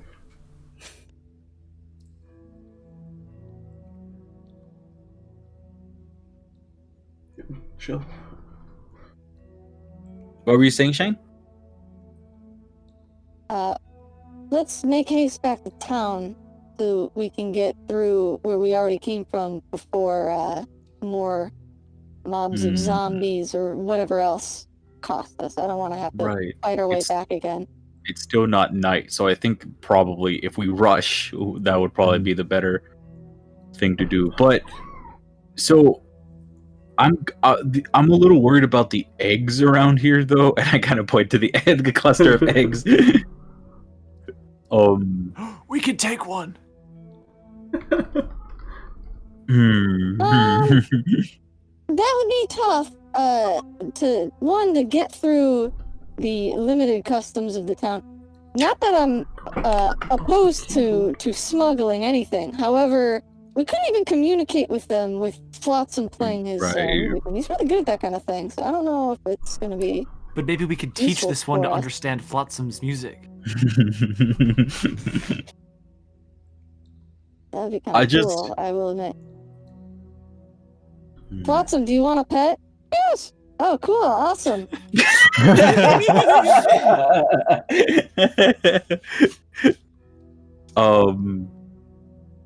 Well, I don't know. Maybe we should just kind of. I think maybe we should take them out of the cave, because if someone's gonna come in here, I'm not too worried about them being hostile anymore. But if they hatch in the cave, I think all of them are gonna leave, so they'll be alone in here. So we should take one, is what you're saying. Well, we should find a place for them to be okay when they hatch. I think we should probably eliminate the eggs to just get rid of future problems for our minor friends when they get here. There's already going to be enough adult workers in the colony that are disorganized since there's no queen. Queens die in like beehives, I think, and stuff, and there's still bees, so there's going to be a replacement queen at some point. But if we get rid of the babies, it might take longer. They might have to find a new home. But if they patch, they'll be more entrenched here, and we don't want that. Silas just breaks this egg. Yeah, that's the Silas. And he starts actually sorting through it, and he's actually checking if they're edible. Ra doesn't do that. She just takes her sword, starts slicing up these eggs. They are sadly all. I mean, unless you want to do that crazy thing where people eat the chicken baby things. No. It's a delicacy, bro. Oh man, no. If they are just going to go through and systematically slash them away, Viridian does want to take one. Alright. Roll sleight of hand if you want to hide that from everyone. If not, everyone will kind of notice if they want to. You kind of just grab I one. do want to do it sneakily, but if they see me, I don't make that big a deal about it. Alright. Yeah. You know what? man. Hellion doesn't see you. Nothing to see you. I would have went off passive perceptions, but since you're so keen to roll... Mine is 14, but I think Comet isn't really looking behind him, so I don't think he would have really seen it No, anyway. I don't care if Comet sees it. Yeah, out of everyone, I think Comet would be the most Flotsam okay probably with seeing. would see it. Yeah, Flotsam. But I don't know. Easily. I don't know if he'd be on board with it or not. He might be like, this is a good opportunity to understand the race better or something. Or he could just as easily say, the risk is too high, we must kill them all. I don't know. I have no idea what he would say. He also, if he does see me, then he could probably just bring it up, like, once we leave. Later, yeah. Yeah. I think his passive is high enough that he definitely... Hey, Viridian, what's that egg-shaped thing under your cloak? Oh, this, it's all the gold, you know? Silas and Comet with both of their backpacks filled up almost to the top with gold. Uh-huh. Yeah, there's no clinking coming from me at all. Mm-hmm. What's that egg sound coming from you? What are those bug noises? That's weird. That's weird. What do you mean? What do you mean it's just your backpack's way? Well, or like yeah, you I think put it in your fronts, like in your shirt. It's like, did you get pregnant all of a sudden? What happened? Oh no, the moon, its effects. We don't know what's going on. Oh, God. I think after that we'll try to make our way out Mm-hmm. of the cave. For expedience sake, since it is getting late, we will say you get back to town. No hitch. You see the top you left over the zombies has been ripped apart. They're like you saw anyway, but the rest of you see it. You quickly dispatch of the zombies on the way back. I think there's like one encounter you'd have to deal with, but it's fine. I have several smites. I'll just use them all there. Exactly. You butcher them, sending them back to the pit. Why do you smell like steak? Did you have a steak without me? Did you cook steak and not give me one, kitten? But yes, Viridian, add it to your backpack. It'll take one small slot for now. But For now. One Oh no, third of the egg grows. Yeah, the egg grows. Oh, I completely forgot. You rolled a 57 on the table. Yeah. I got that completely sidetracked by the gold. The gold! I love gold! Roll me a d6 Viridian since you rolled the d100. Hey! Oh, that one, that Damn! came through. That came too wait, fast. hang on. Well, 1, 2, 3, 4, 5. There are 5 of you. Each of you roll me a d100. Oh no. Or yes? 58. 45. Damn. Hey! If anybody had to get 66, I'm glad. Yeah. 58 is a cantrip spell scroll. Cool. Oh. I can't do Awesome. this.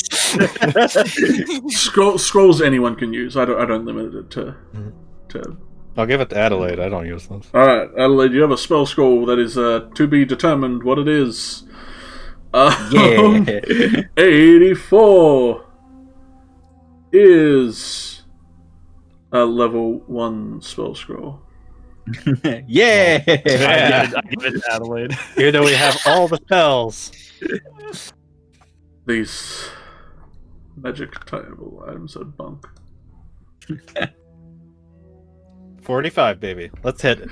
Holy Avenger. Let's go. Alright, you got a 45. That is a potion Level of 2 spell healing. Ooh, nice. Free potion. Free It's actually potion. useful. Someone who 33. can't heal. Another potion of healing. Woo! Yeah. 66. A potion of climbing. Oh. Not too bad. Interesting. Nice. These are regular potion of healing? Yeah, I think the basics. Okay. The 2d4 Put it plus on 2. my belt. Nice. Probably give the potions of healing to the 2 people who don't have healing abilities. Hmm. Hellion and Adelaide. Give it to I Adelaide. knew what you said. You could trade get these. a lot. we get a lot of stuff. I'm saying we would get a lot of stuff if all the scrolls and most of the potions are going. Oh, this we're way. given to people. You also technically have access to all the first level spell scrolls because, well, I guess you have access to copy them into your book, not as. Right. Yeah, that's what I was gonna say. Like, if you get a scroll the cantrip, yeah, if a that's cantrip probably is like the most useful. Well, the cantrip is the one. Oh yeah, I guess you can copy the cantrip in. yeah, if you Can you copy a copy cantrip onto cantrips? one of the Yeah. Well, I didn't know those could be scrolls, honestly. I thought that was like, I thought the lowest was a first level, and then cantrips were just like, you get what you get, but it would be kind of cool to add a cantrip, to the list. And then if one of us adds that, and the other one doesn't have it, then they could copy. Like, we could cross-reference and copy and make sure that we both have access to a lot of the same spells, which would be kind of neat. Assuming Adelaide would even allow that. Assuming Lex would even allow that. Yeah, you're like, hey, Lex, buddy, so can I, copy a few Adelaide spells? It's not a big deal, right? She gave me then, permission. it just, shuts and doesn't open. Yeah, I it's think... more like Rod's like that person in school that's always copying you, like, Hey, I didn't study for this test. Could I just copy your answers, please? I think technically you can only copy spells of first level and higher.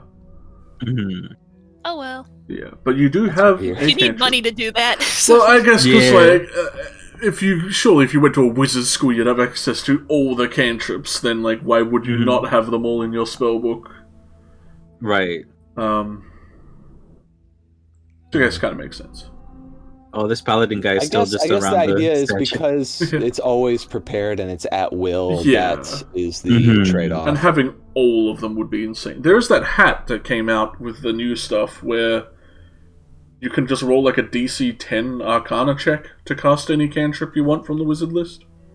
Oh, nice. Yeah, it's kind of cool. I also like how Brackus is still. Yeah, he was shook, dude. Oof.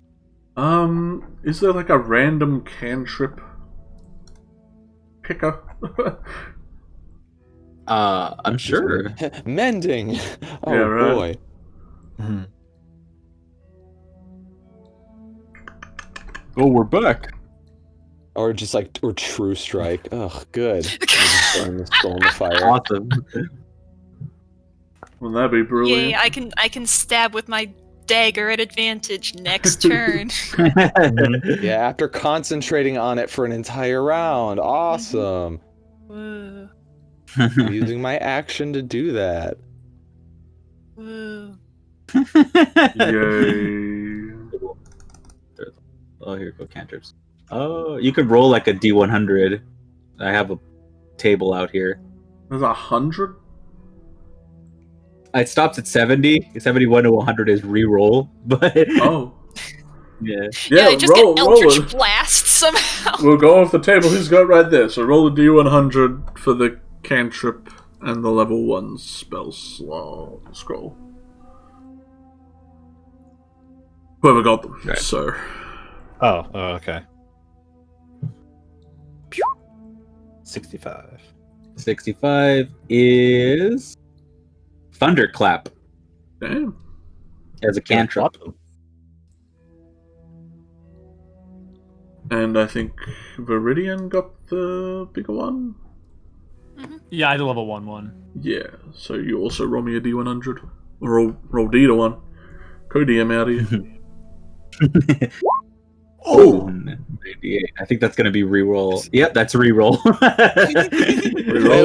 But this is a first level spell, not a cantrip. Yeah, it is a first. In the first table, it says the same thing too. 68 to 100 is Really? re-roll. Yeah. 43. I feel like there's more than that. Hideous Laughter Damn. for first level spells. Got Tasha's Hideous Laughter. I have that already. Aw. I don't. You can cast it without using a spell slot, right? Yeah. That's- Yeah. Yeah, it's a Worth scroll. something. Yeah, you tear it up and it casts. Plus, I think Rod doesn't have it, so that might be worth something. Well, I mean, anyone could cast this as well. any one of you could rip it up and then. Oh no, I cast meant it. like if they want to copy it onto their spell list. Well, you can already copy it from the book Lawrence has. Oh, I keep forgetting that you. Yeah, I'm still in like, oh, we gotta use what we have mode, but like, No. if all of them are available, then that makes sense. mm-hmm. So you all arrive back to the hamlet. The breeze from the trees hitting you, the warm firelight as you walk in. Little dog at the guard gate kind of just sits there still. He hasn't moved much. It's kind of a chunky boy. He doesn't look like he's ready for attack duty, but he's happy nonetheless. I don't think he's had a reason to actually like get up and go for a while. Should we go tell Herolf that, or not Herolf, Stan, that we cleared out the mine? Yeah. Yeah, you do that, and I'll go to the guy, Brackus, and let him know that we did the same thing. Okay.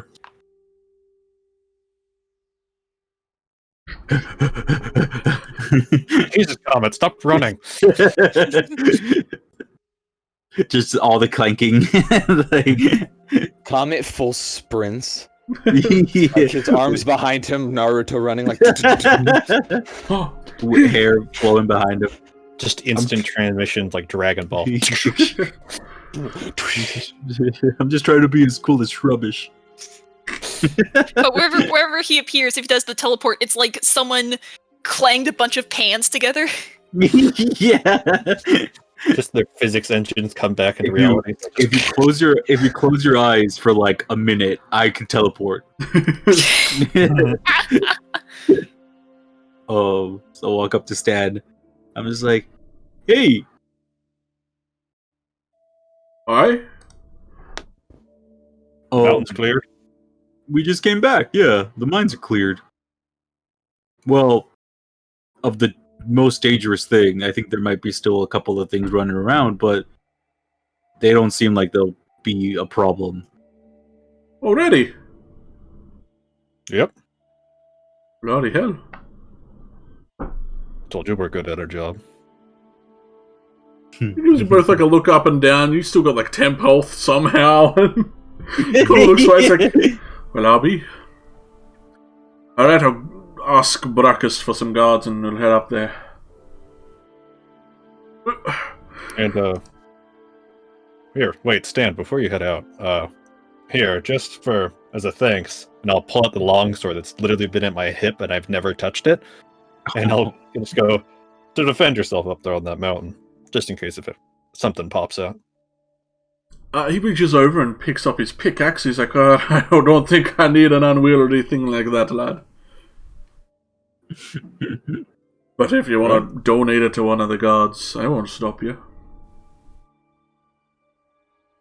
What about you, Hard Harold? to You come want by to good swords. I won't be giving them away too easily.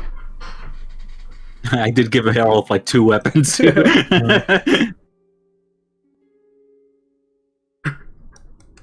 Harold looks over, kind of mid-stoking his fire, seeing you guys return in hopes that someone wants to upgrade. Now, anytime I see a token move, I imagine they're Naruto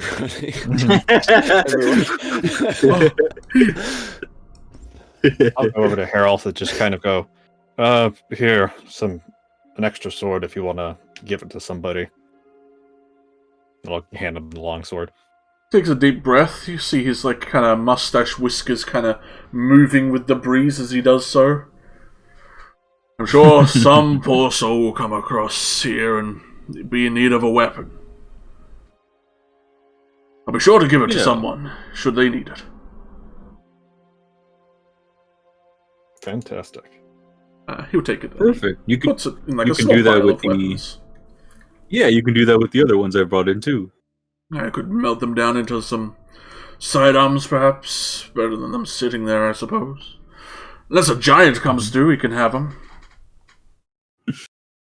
Oh yeah, if a really big man comes through, probably use that hammer or axe. I think I forgot what it was. You can see he's already. We have both. Wait, was it a hammer? Yeah, That's it right. was a hammer.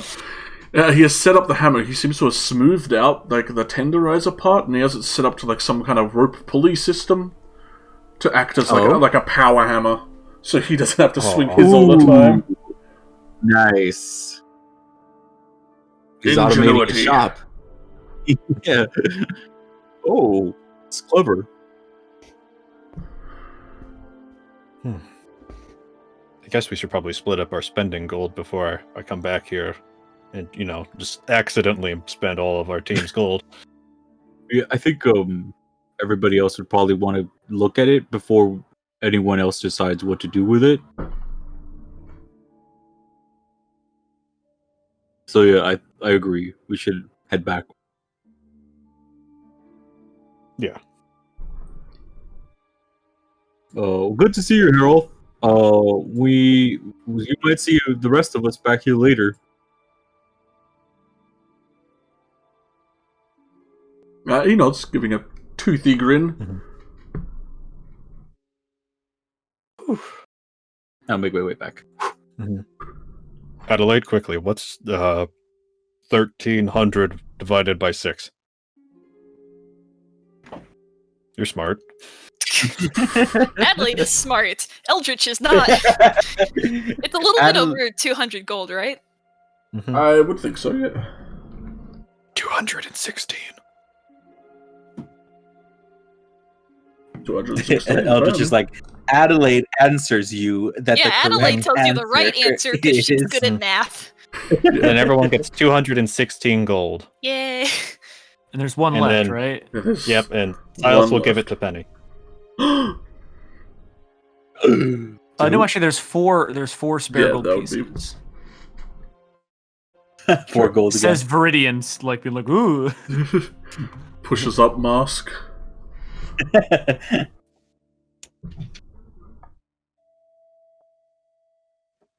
Hellion, you have walked over to Brachus, who greets you with a nod, expecting you to be approaching him for a reason. Oh, dang. Brachus, my main man. You'll be pleased to know that the mines have been cleared of at least their queen antlion. So the rest of the little guy should be scattering out soon. Probably gonna have Stan go over and clear it out, and we'll have a way through again. But good news. You can't see it, but he blinks a few times under his helmet, kind of a bit shocked that you're coming here with such good news, and he nods quickly. He's like, that is good news. Jeez, you guys work fast.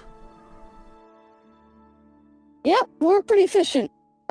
We're probably gonna deal with the Hydra tomorrow or the next day, so that'll be another big thing, hopefully.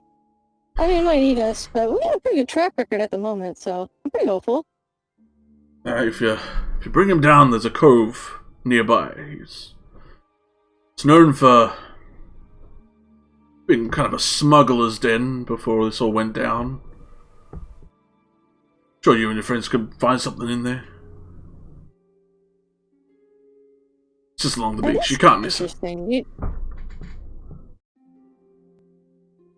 Out of game, did we see it, or is it like You wouldn't have seen it. a little like we didn't see it? Okay.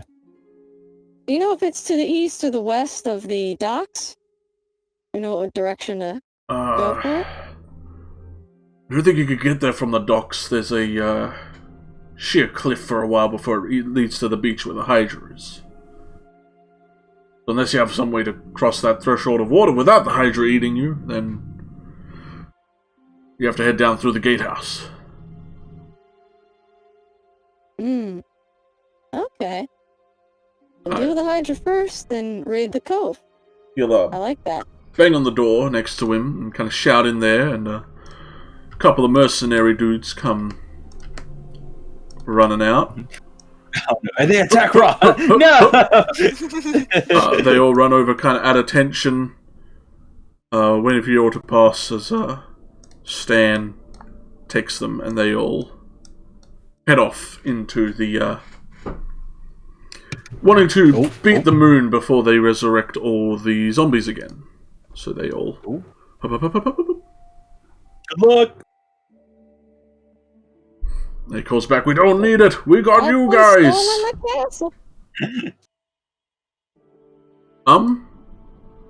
What are the rest of you doing as Hellion approaches back? You're divvying out the gold, I assume? Mm-hmm. And then Silas is going to... Go ahead. Silas is just going to turn around and go back over to Heroth. She's like, see, I told you I'd be back. And then we'll give him the bag of gold and then his greatsword for some upgrading. How much does it cost to upgrade them? 300 to upgrade a weapon 2+1. Oh, 300. I thought it was 200. Was it 200 or 300? I can't remember. I think we spent 200 on our... We spent 400 on armor. Yeah, but it was 200 between the two of us, I think. Then it is probably 200. Because I don't know why I would have changed it. I'll give him 200 gold. Alrighty. With a fresh 16 and get that +1 greatsword. He whistles, seeing the blade, seeing its uniqueness, and gets this the dwarven shimmer in his eyes as he's able to work with something so intricate. For once. As you're all divvying out the gold and Silas runs off, you see, kind of tailing behind the Hellion, a little bit, is the Paladin, who seems up and about now. Hey. He approaches you ever so slowly. His the sword he had with him still kind of just laying on the ground. He seems to have just left it where he was sitting. And he walks up, kind of not really regarding you too much, Viridian, but he does like kind of reach a hand up to pat Whirlwind. Kind of just as like an instinctual safety blanket, almost, you would assume. And he is kind of addressing the Hellion, probably having heard what you said to Brockus. Could you say that the mines are clear?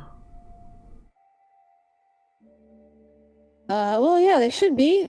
We got rid of the Queen, which was a bit of trouble, and then after that, all the little ones scattered away. We destroyed some of the eggs, and they're definitely not going to be as bold as they were before, so we should be able to retake it. He casts a look over at like the mountain pass, like the mountains in the distance, and you see some kind of like thoughts going on. There's some kind of cogs working in his brain that he's probably not had to use for a while. His state rendering him kind of docile and not really caring about anything for a while. It seems like hope is kind of lighting in his eyes once more. Again, and they're digging it out. It's going to be... We're able to get back through soon? Presumably, yes. I don't know how long it'll take, but Stan seems like he's good at his job. In the meantime, we're gonna probably end up fighting the Hydra in the south. And then, after that's done, hopefully the way will be cleared. He nods. He's been nodding ever since you said yes. You're probably not sure if he heard the rest of what you were saying. But he's kind of casting a look down, like at his feet or in front of him, and he finally looks up at Viridian, who's towering over him at this point. Like, well, should you ever head to the chapel on the other side once it's done,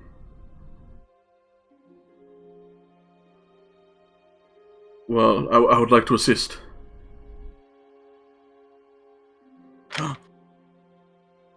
You want to take along, buddy? As you've proven, there is safety in numbers. And I don't think I can go in there alone.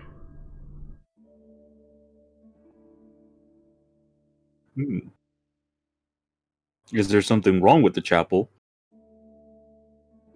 His eyes dart to you and then like away from you.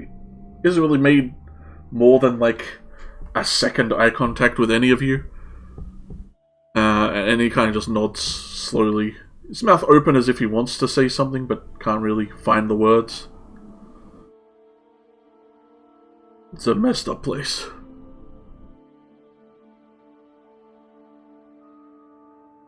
Well, if you're offering, I'm sure we'd be glad to have you.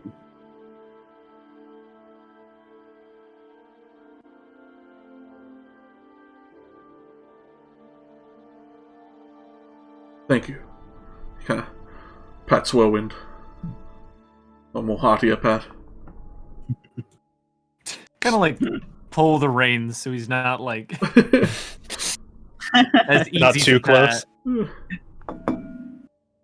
He kind of like grabs at the air as Whirlwind kind of moves away a little and tucks his hand in his cloak. Just Stop touching my horse. Yeah. just tell me when you're heading out. Will do. Yeah. As he walks away, I was like, "Oh wait, me and my buddy Silas here are probably gonna go get some food to eat today. I think we'd all love it if you joined us in the meal. I mean, Or hunting if you want to come with. yeah, if you want to hunt, yeah." Roll a persuasion. Me One of you or with Silas? advantage, or one each. If you. Okay. I'll do it. All right, go ahead. Go I've ahead. been waiting for this.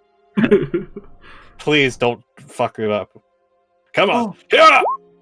Oh! Hey, nice. Shit. Ooh. Silas is extremely persuasive. Yeah, he kind of he looks up at you a bit. No real shimmer in his eyes. He looks tired, damn near depressed. You're sure? He hasn't really moved. But he looks down at his hands that are kind of shaking a little, like they're a bit restless. Like his hands don't really stay still. I guess I should learn how to swing a sword again if I'm even going to be able to help you. I think that would. Yes, I'll come along. Fantastic. If you want, we could do some warm-up sparring if you'd like. Get you more used to swinging it around.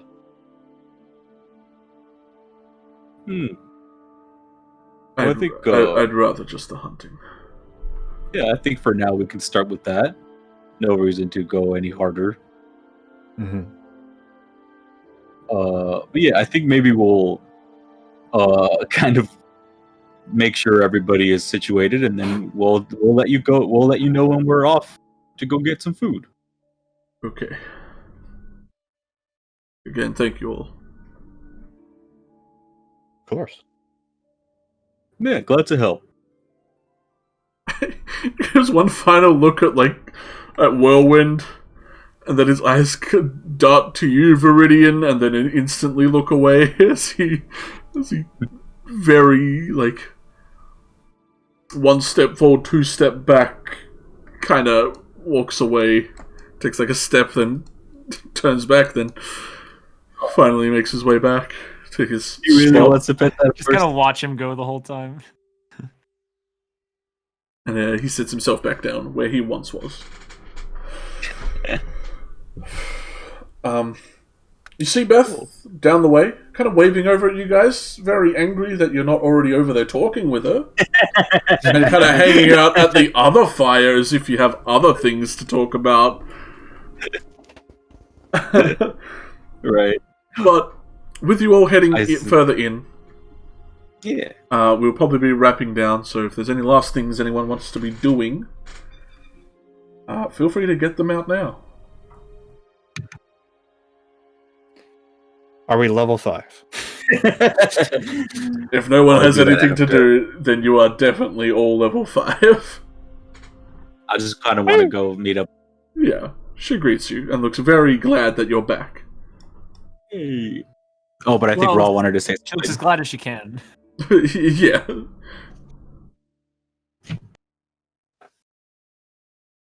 Did you have something to say, Shane?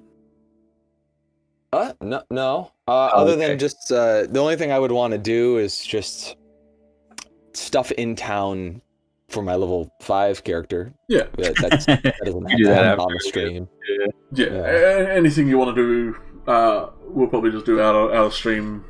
Mhm. Anything you want to be grabbing, anything you want to be paying for, we'll kind of just do it in chat or something.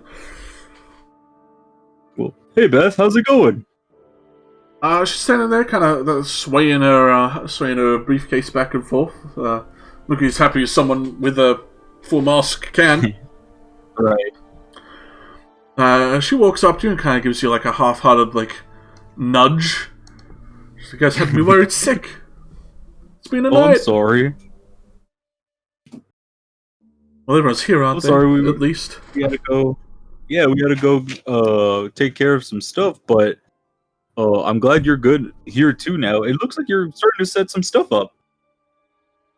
She nods. There is actually a lot of stuff. I didn't set it up, but there is another tent. Looks like it's being set up next to Grey Cat's, and the wood for another table.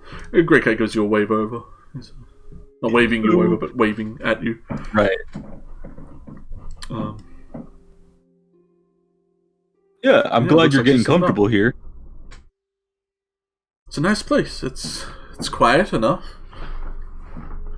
I'm not stuck in a cave anymore. Right, that's always a plus. Definitely. Ooh, check it out! And I pulled out the potion I found. She cocks her head at it. Yeah, I don't. They're just these old potions we found in the mine. I mean, I don't really know how old they are, but I think they're still okay. And I kind of put it closer to her. She looks then up at you. She's like, "But I thought I was your potion seller." Well, these. Well, I didn't get them from anybody. We just kind of found them, but that's kind of why I wanted to bring them over here to you, because I know you're so good at this. So I wanted to make sure these were good too. If they were bad, then I don't think we would want to use them. I mean, they're fine. They work. They're not too hard to make. Well, I bet it would be hard for me though. Oh, come on. Oh, stop it.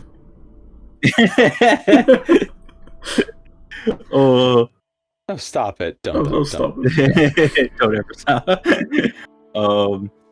Yeah. See, that's why I wanted to talk to you too, because you're the expert at the potions from what we were talking about. So she takes a step back and rubs at her beak. She's like, "Oh, I wouldn't say expert, but I mean, you did." Oh yeah. Plus, I don't think we're going to be good with just these potions, so it's a good thing we have you here too, though. She stands up a bit straighter, holding a briefcase with both her hands. I can't tell any facial expressions, by body attitude, you can tell she's probably smiling and very happy to hear.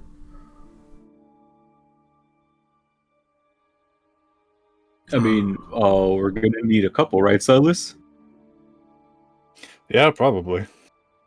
Her beak and face kind of dart towards you, Silas. The gleam of the eyeglasses that cover her eyes kind of shine a bit in the firelight, and she leans in a bit. It's like, "When are you cooking again?" He takes a step back, maybe an hour. You can't tell, but she if you want. squints.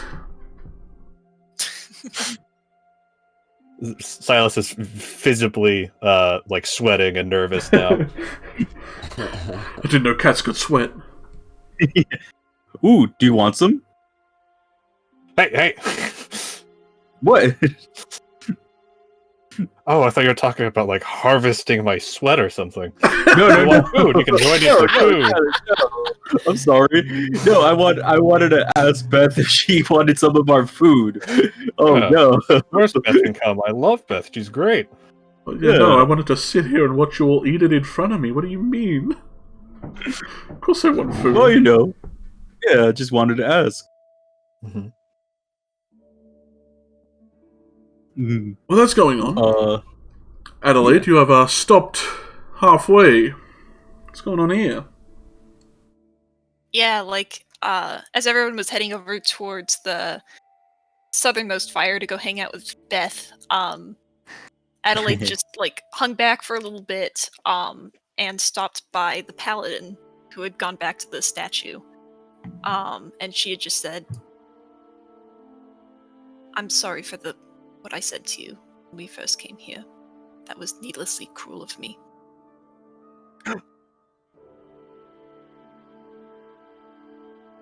He slouches a little. But he nods slowly. That's quite alright. I wouldn't hold it against you.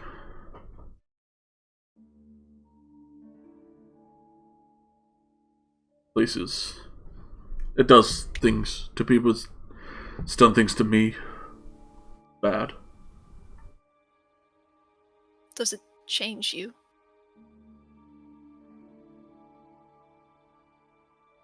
Make you a different person? He kind of sits up a little, looking over at the others. It kind of turns to you.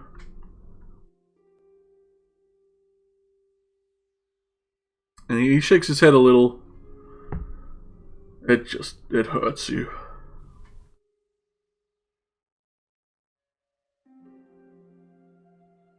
It broke me, but you all look stronger than me.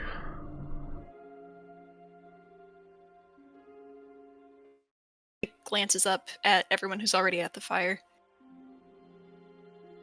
They're strong.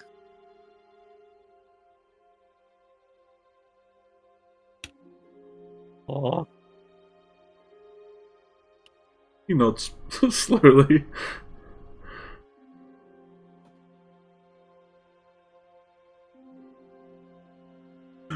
But again, Is Adelaide secretly nice?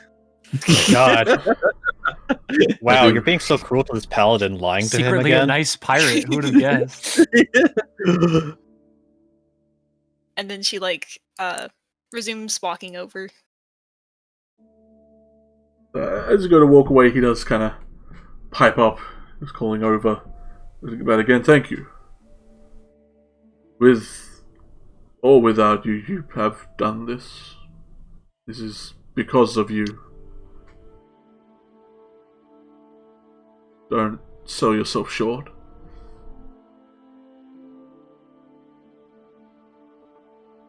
Thank you. Then she just resumes walking.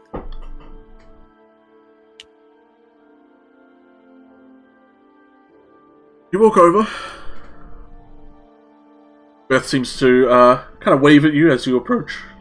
Happy that you've now joined them. And I think we'll end off with you all huddled around the fire. Silas and Comet getting ready to go hunt. And bring delicious food to these otherwise solemn and Hopefully delicious. hopefully delicious, yeah. And you all feel a little bit stronger.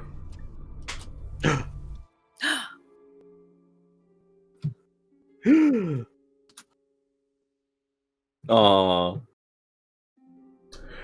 Hope you all enjoyed the 10 sessions of this. Actually 10. We're actually on 10 whole sessions. For real. It's been a ride. You finally cleaned out the mountain pass. We're all finally level 5. You can now have access to insane spells and your multi-attacks or whatever class you're dipping into. Who knows anymore? Cheeky's just here, seething. Level 5. Level 5, increasing the health of everything by 50. You know, multi-attack, second level smites. Right. Oh. Yeah, I gotta choose what to level up. Oh no, another thing about multi-classing. Yeah. Also, I now have Fine Steed. Oh. Another boy You get a enters friend from the the pet dimension. fight. Oh, Another pet dimension. more Me and Silas boys. lock eyes and just glare. Fine Summon- Steed, I want Whirlwind. Summon Whirlpool. Sorry, Meridian, my allegiances have changed. I summon Whirlwind. Sorry, Viridian baby. Allegiance has changed. It's like, oh no. Soul Sweet. Crush. Oh, I'm gonna roll my hit Cast die. Fine to see what I Steed. get You look for at next. Whirlwind, goes, there he is. No. I found him. I don't know. Let's see. Let's all See roll how our hit dice. New health we have. Oh. Oh. Don't forget you got the safety net, There's a so minimum, right? yeah, you still get the minimum of the 7 more. average. Mm. Yeah, it's 5, I believe. So let's see. Oof. Oh fuck. Am I the 7. chunkiest boy? Or Oh, you did roll above. Hey. very nice. Wait, that's already with the +2, so it's actually a Yeah. 4. Aww. Aw.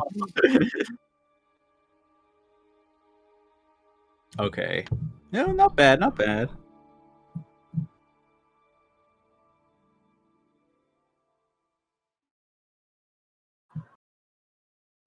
There we go. And that's with still the temporary hit points, so 56. Damn. 47 total, 53 max now. Sweet. Woo! Hooey. Halfway to 100. Let's go. Hey. I just need Flotsam.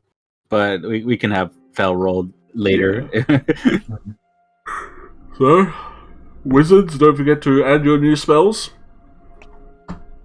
The rest of you don't do anything because I don't know. Write your new ability, I guess. I mean, Right. all of us got that new proficiency bonus up too. So Oh yeah, all your They're all significantly proficiencies. better. Oof. Yeah, your collective levels are all 5, so your proficiency bonus should bump up. Mhm. Your cantrips and all that should bump up. Firebolt just got a lot more spicy. Yeah, but that's if it hits. If it hits, yeah. Has more chance to and hit now my now. spell attack bonus is better too, so... Yeah.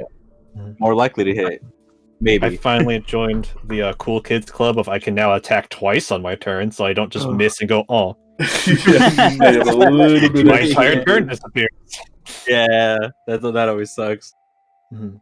I know that But hey, at feeling. least you can do it as an action, and we still have to do action bonus action to do that. Yeah. So yours is the Yeah, most I, cost effective.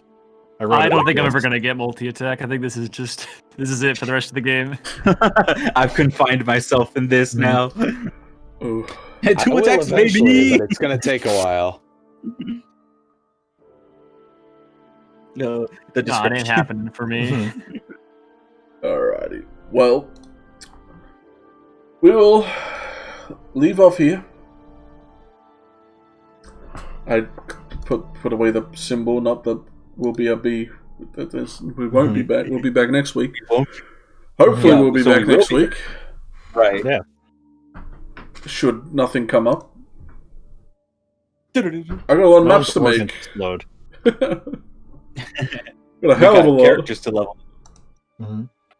Oh yeah, because now Cheeky doesn't know where we're going. Mhm. Yeah. You could double back now, try and find the cartman that was dragged away. You could fight the Hydra and go that way. You could go through the mountain pass. Mhm. Well, I'm assuming it'll take a while before the mountain is actually cleared, but we'll see. It'll take a night. Yeah, I don't want to hold it behind a time thing. You can just go. It's like, oh wow, I mean- you guys work fast. Yeah, they went Yeah. as fast as you guys. You know. I mean, I think they only have to clear out literally a single tunnel, so Yeah. One straight tunnel. I was Although, literally. Go. You go first. I was gonna say, like, we might want to show somebody the journal we found, because wasn't there saying like, hey, there's like drow under here. We also got to show Mr. Oh, Cat true. Kid the little moon boy shard we found. Oh, right. Well, I think he would understand. I mean, we can show it to him if we want, but like, as far as he was the one that warned me about things ingesting it. So I was going up to him to be like, "We found this inside a thing." He'd be like, "Yeah, I told you not to." Yeah, darn. Yeah, dude. What are you doing? Like, come on. He still might be interested. You never know. Yeah. Maybe he's like, oh, with this small one, I can do something really cool. Yeah. Collect Maybe 5 of these, and I'll do a kickflip. Oh, hell yeah. It'll be freaking rad. That's how you unlock that trophy. Oh. All right, well, I gotta go get food. All right. Yeah, I also gotta take off. Oh, Yeah. it's been great. Close up the stream. This was fun. Bye, everybody. Bye. Bye-bye. We'll see you, everyone. See you next week. Mondays, boys. Yeah. Later.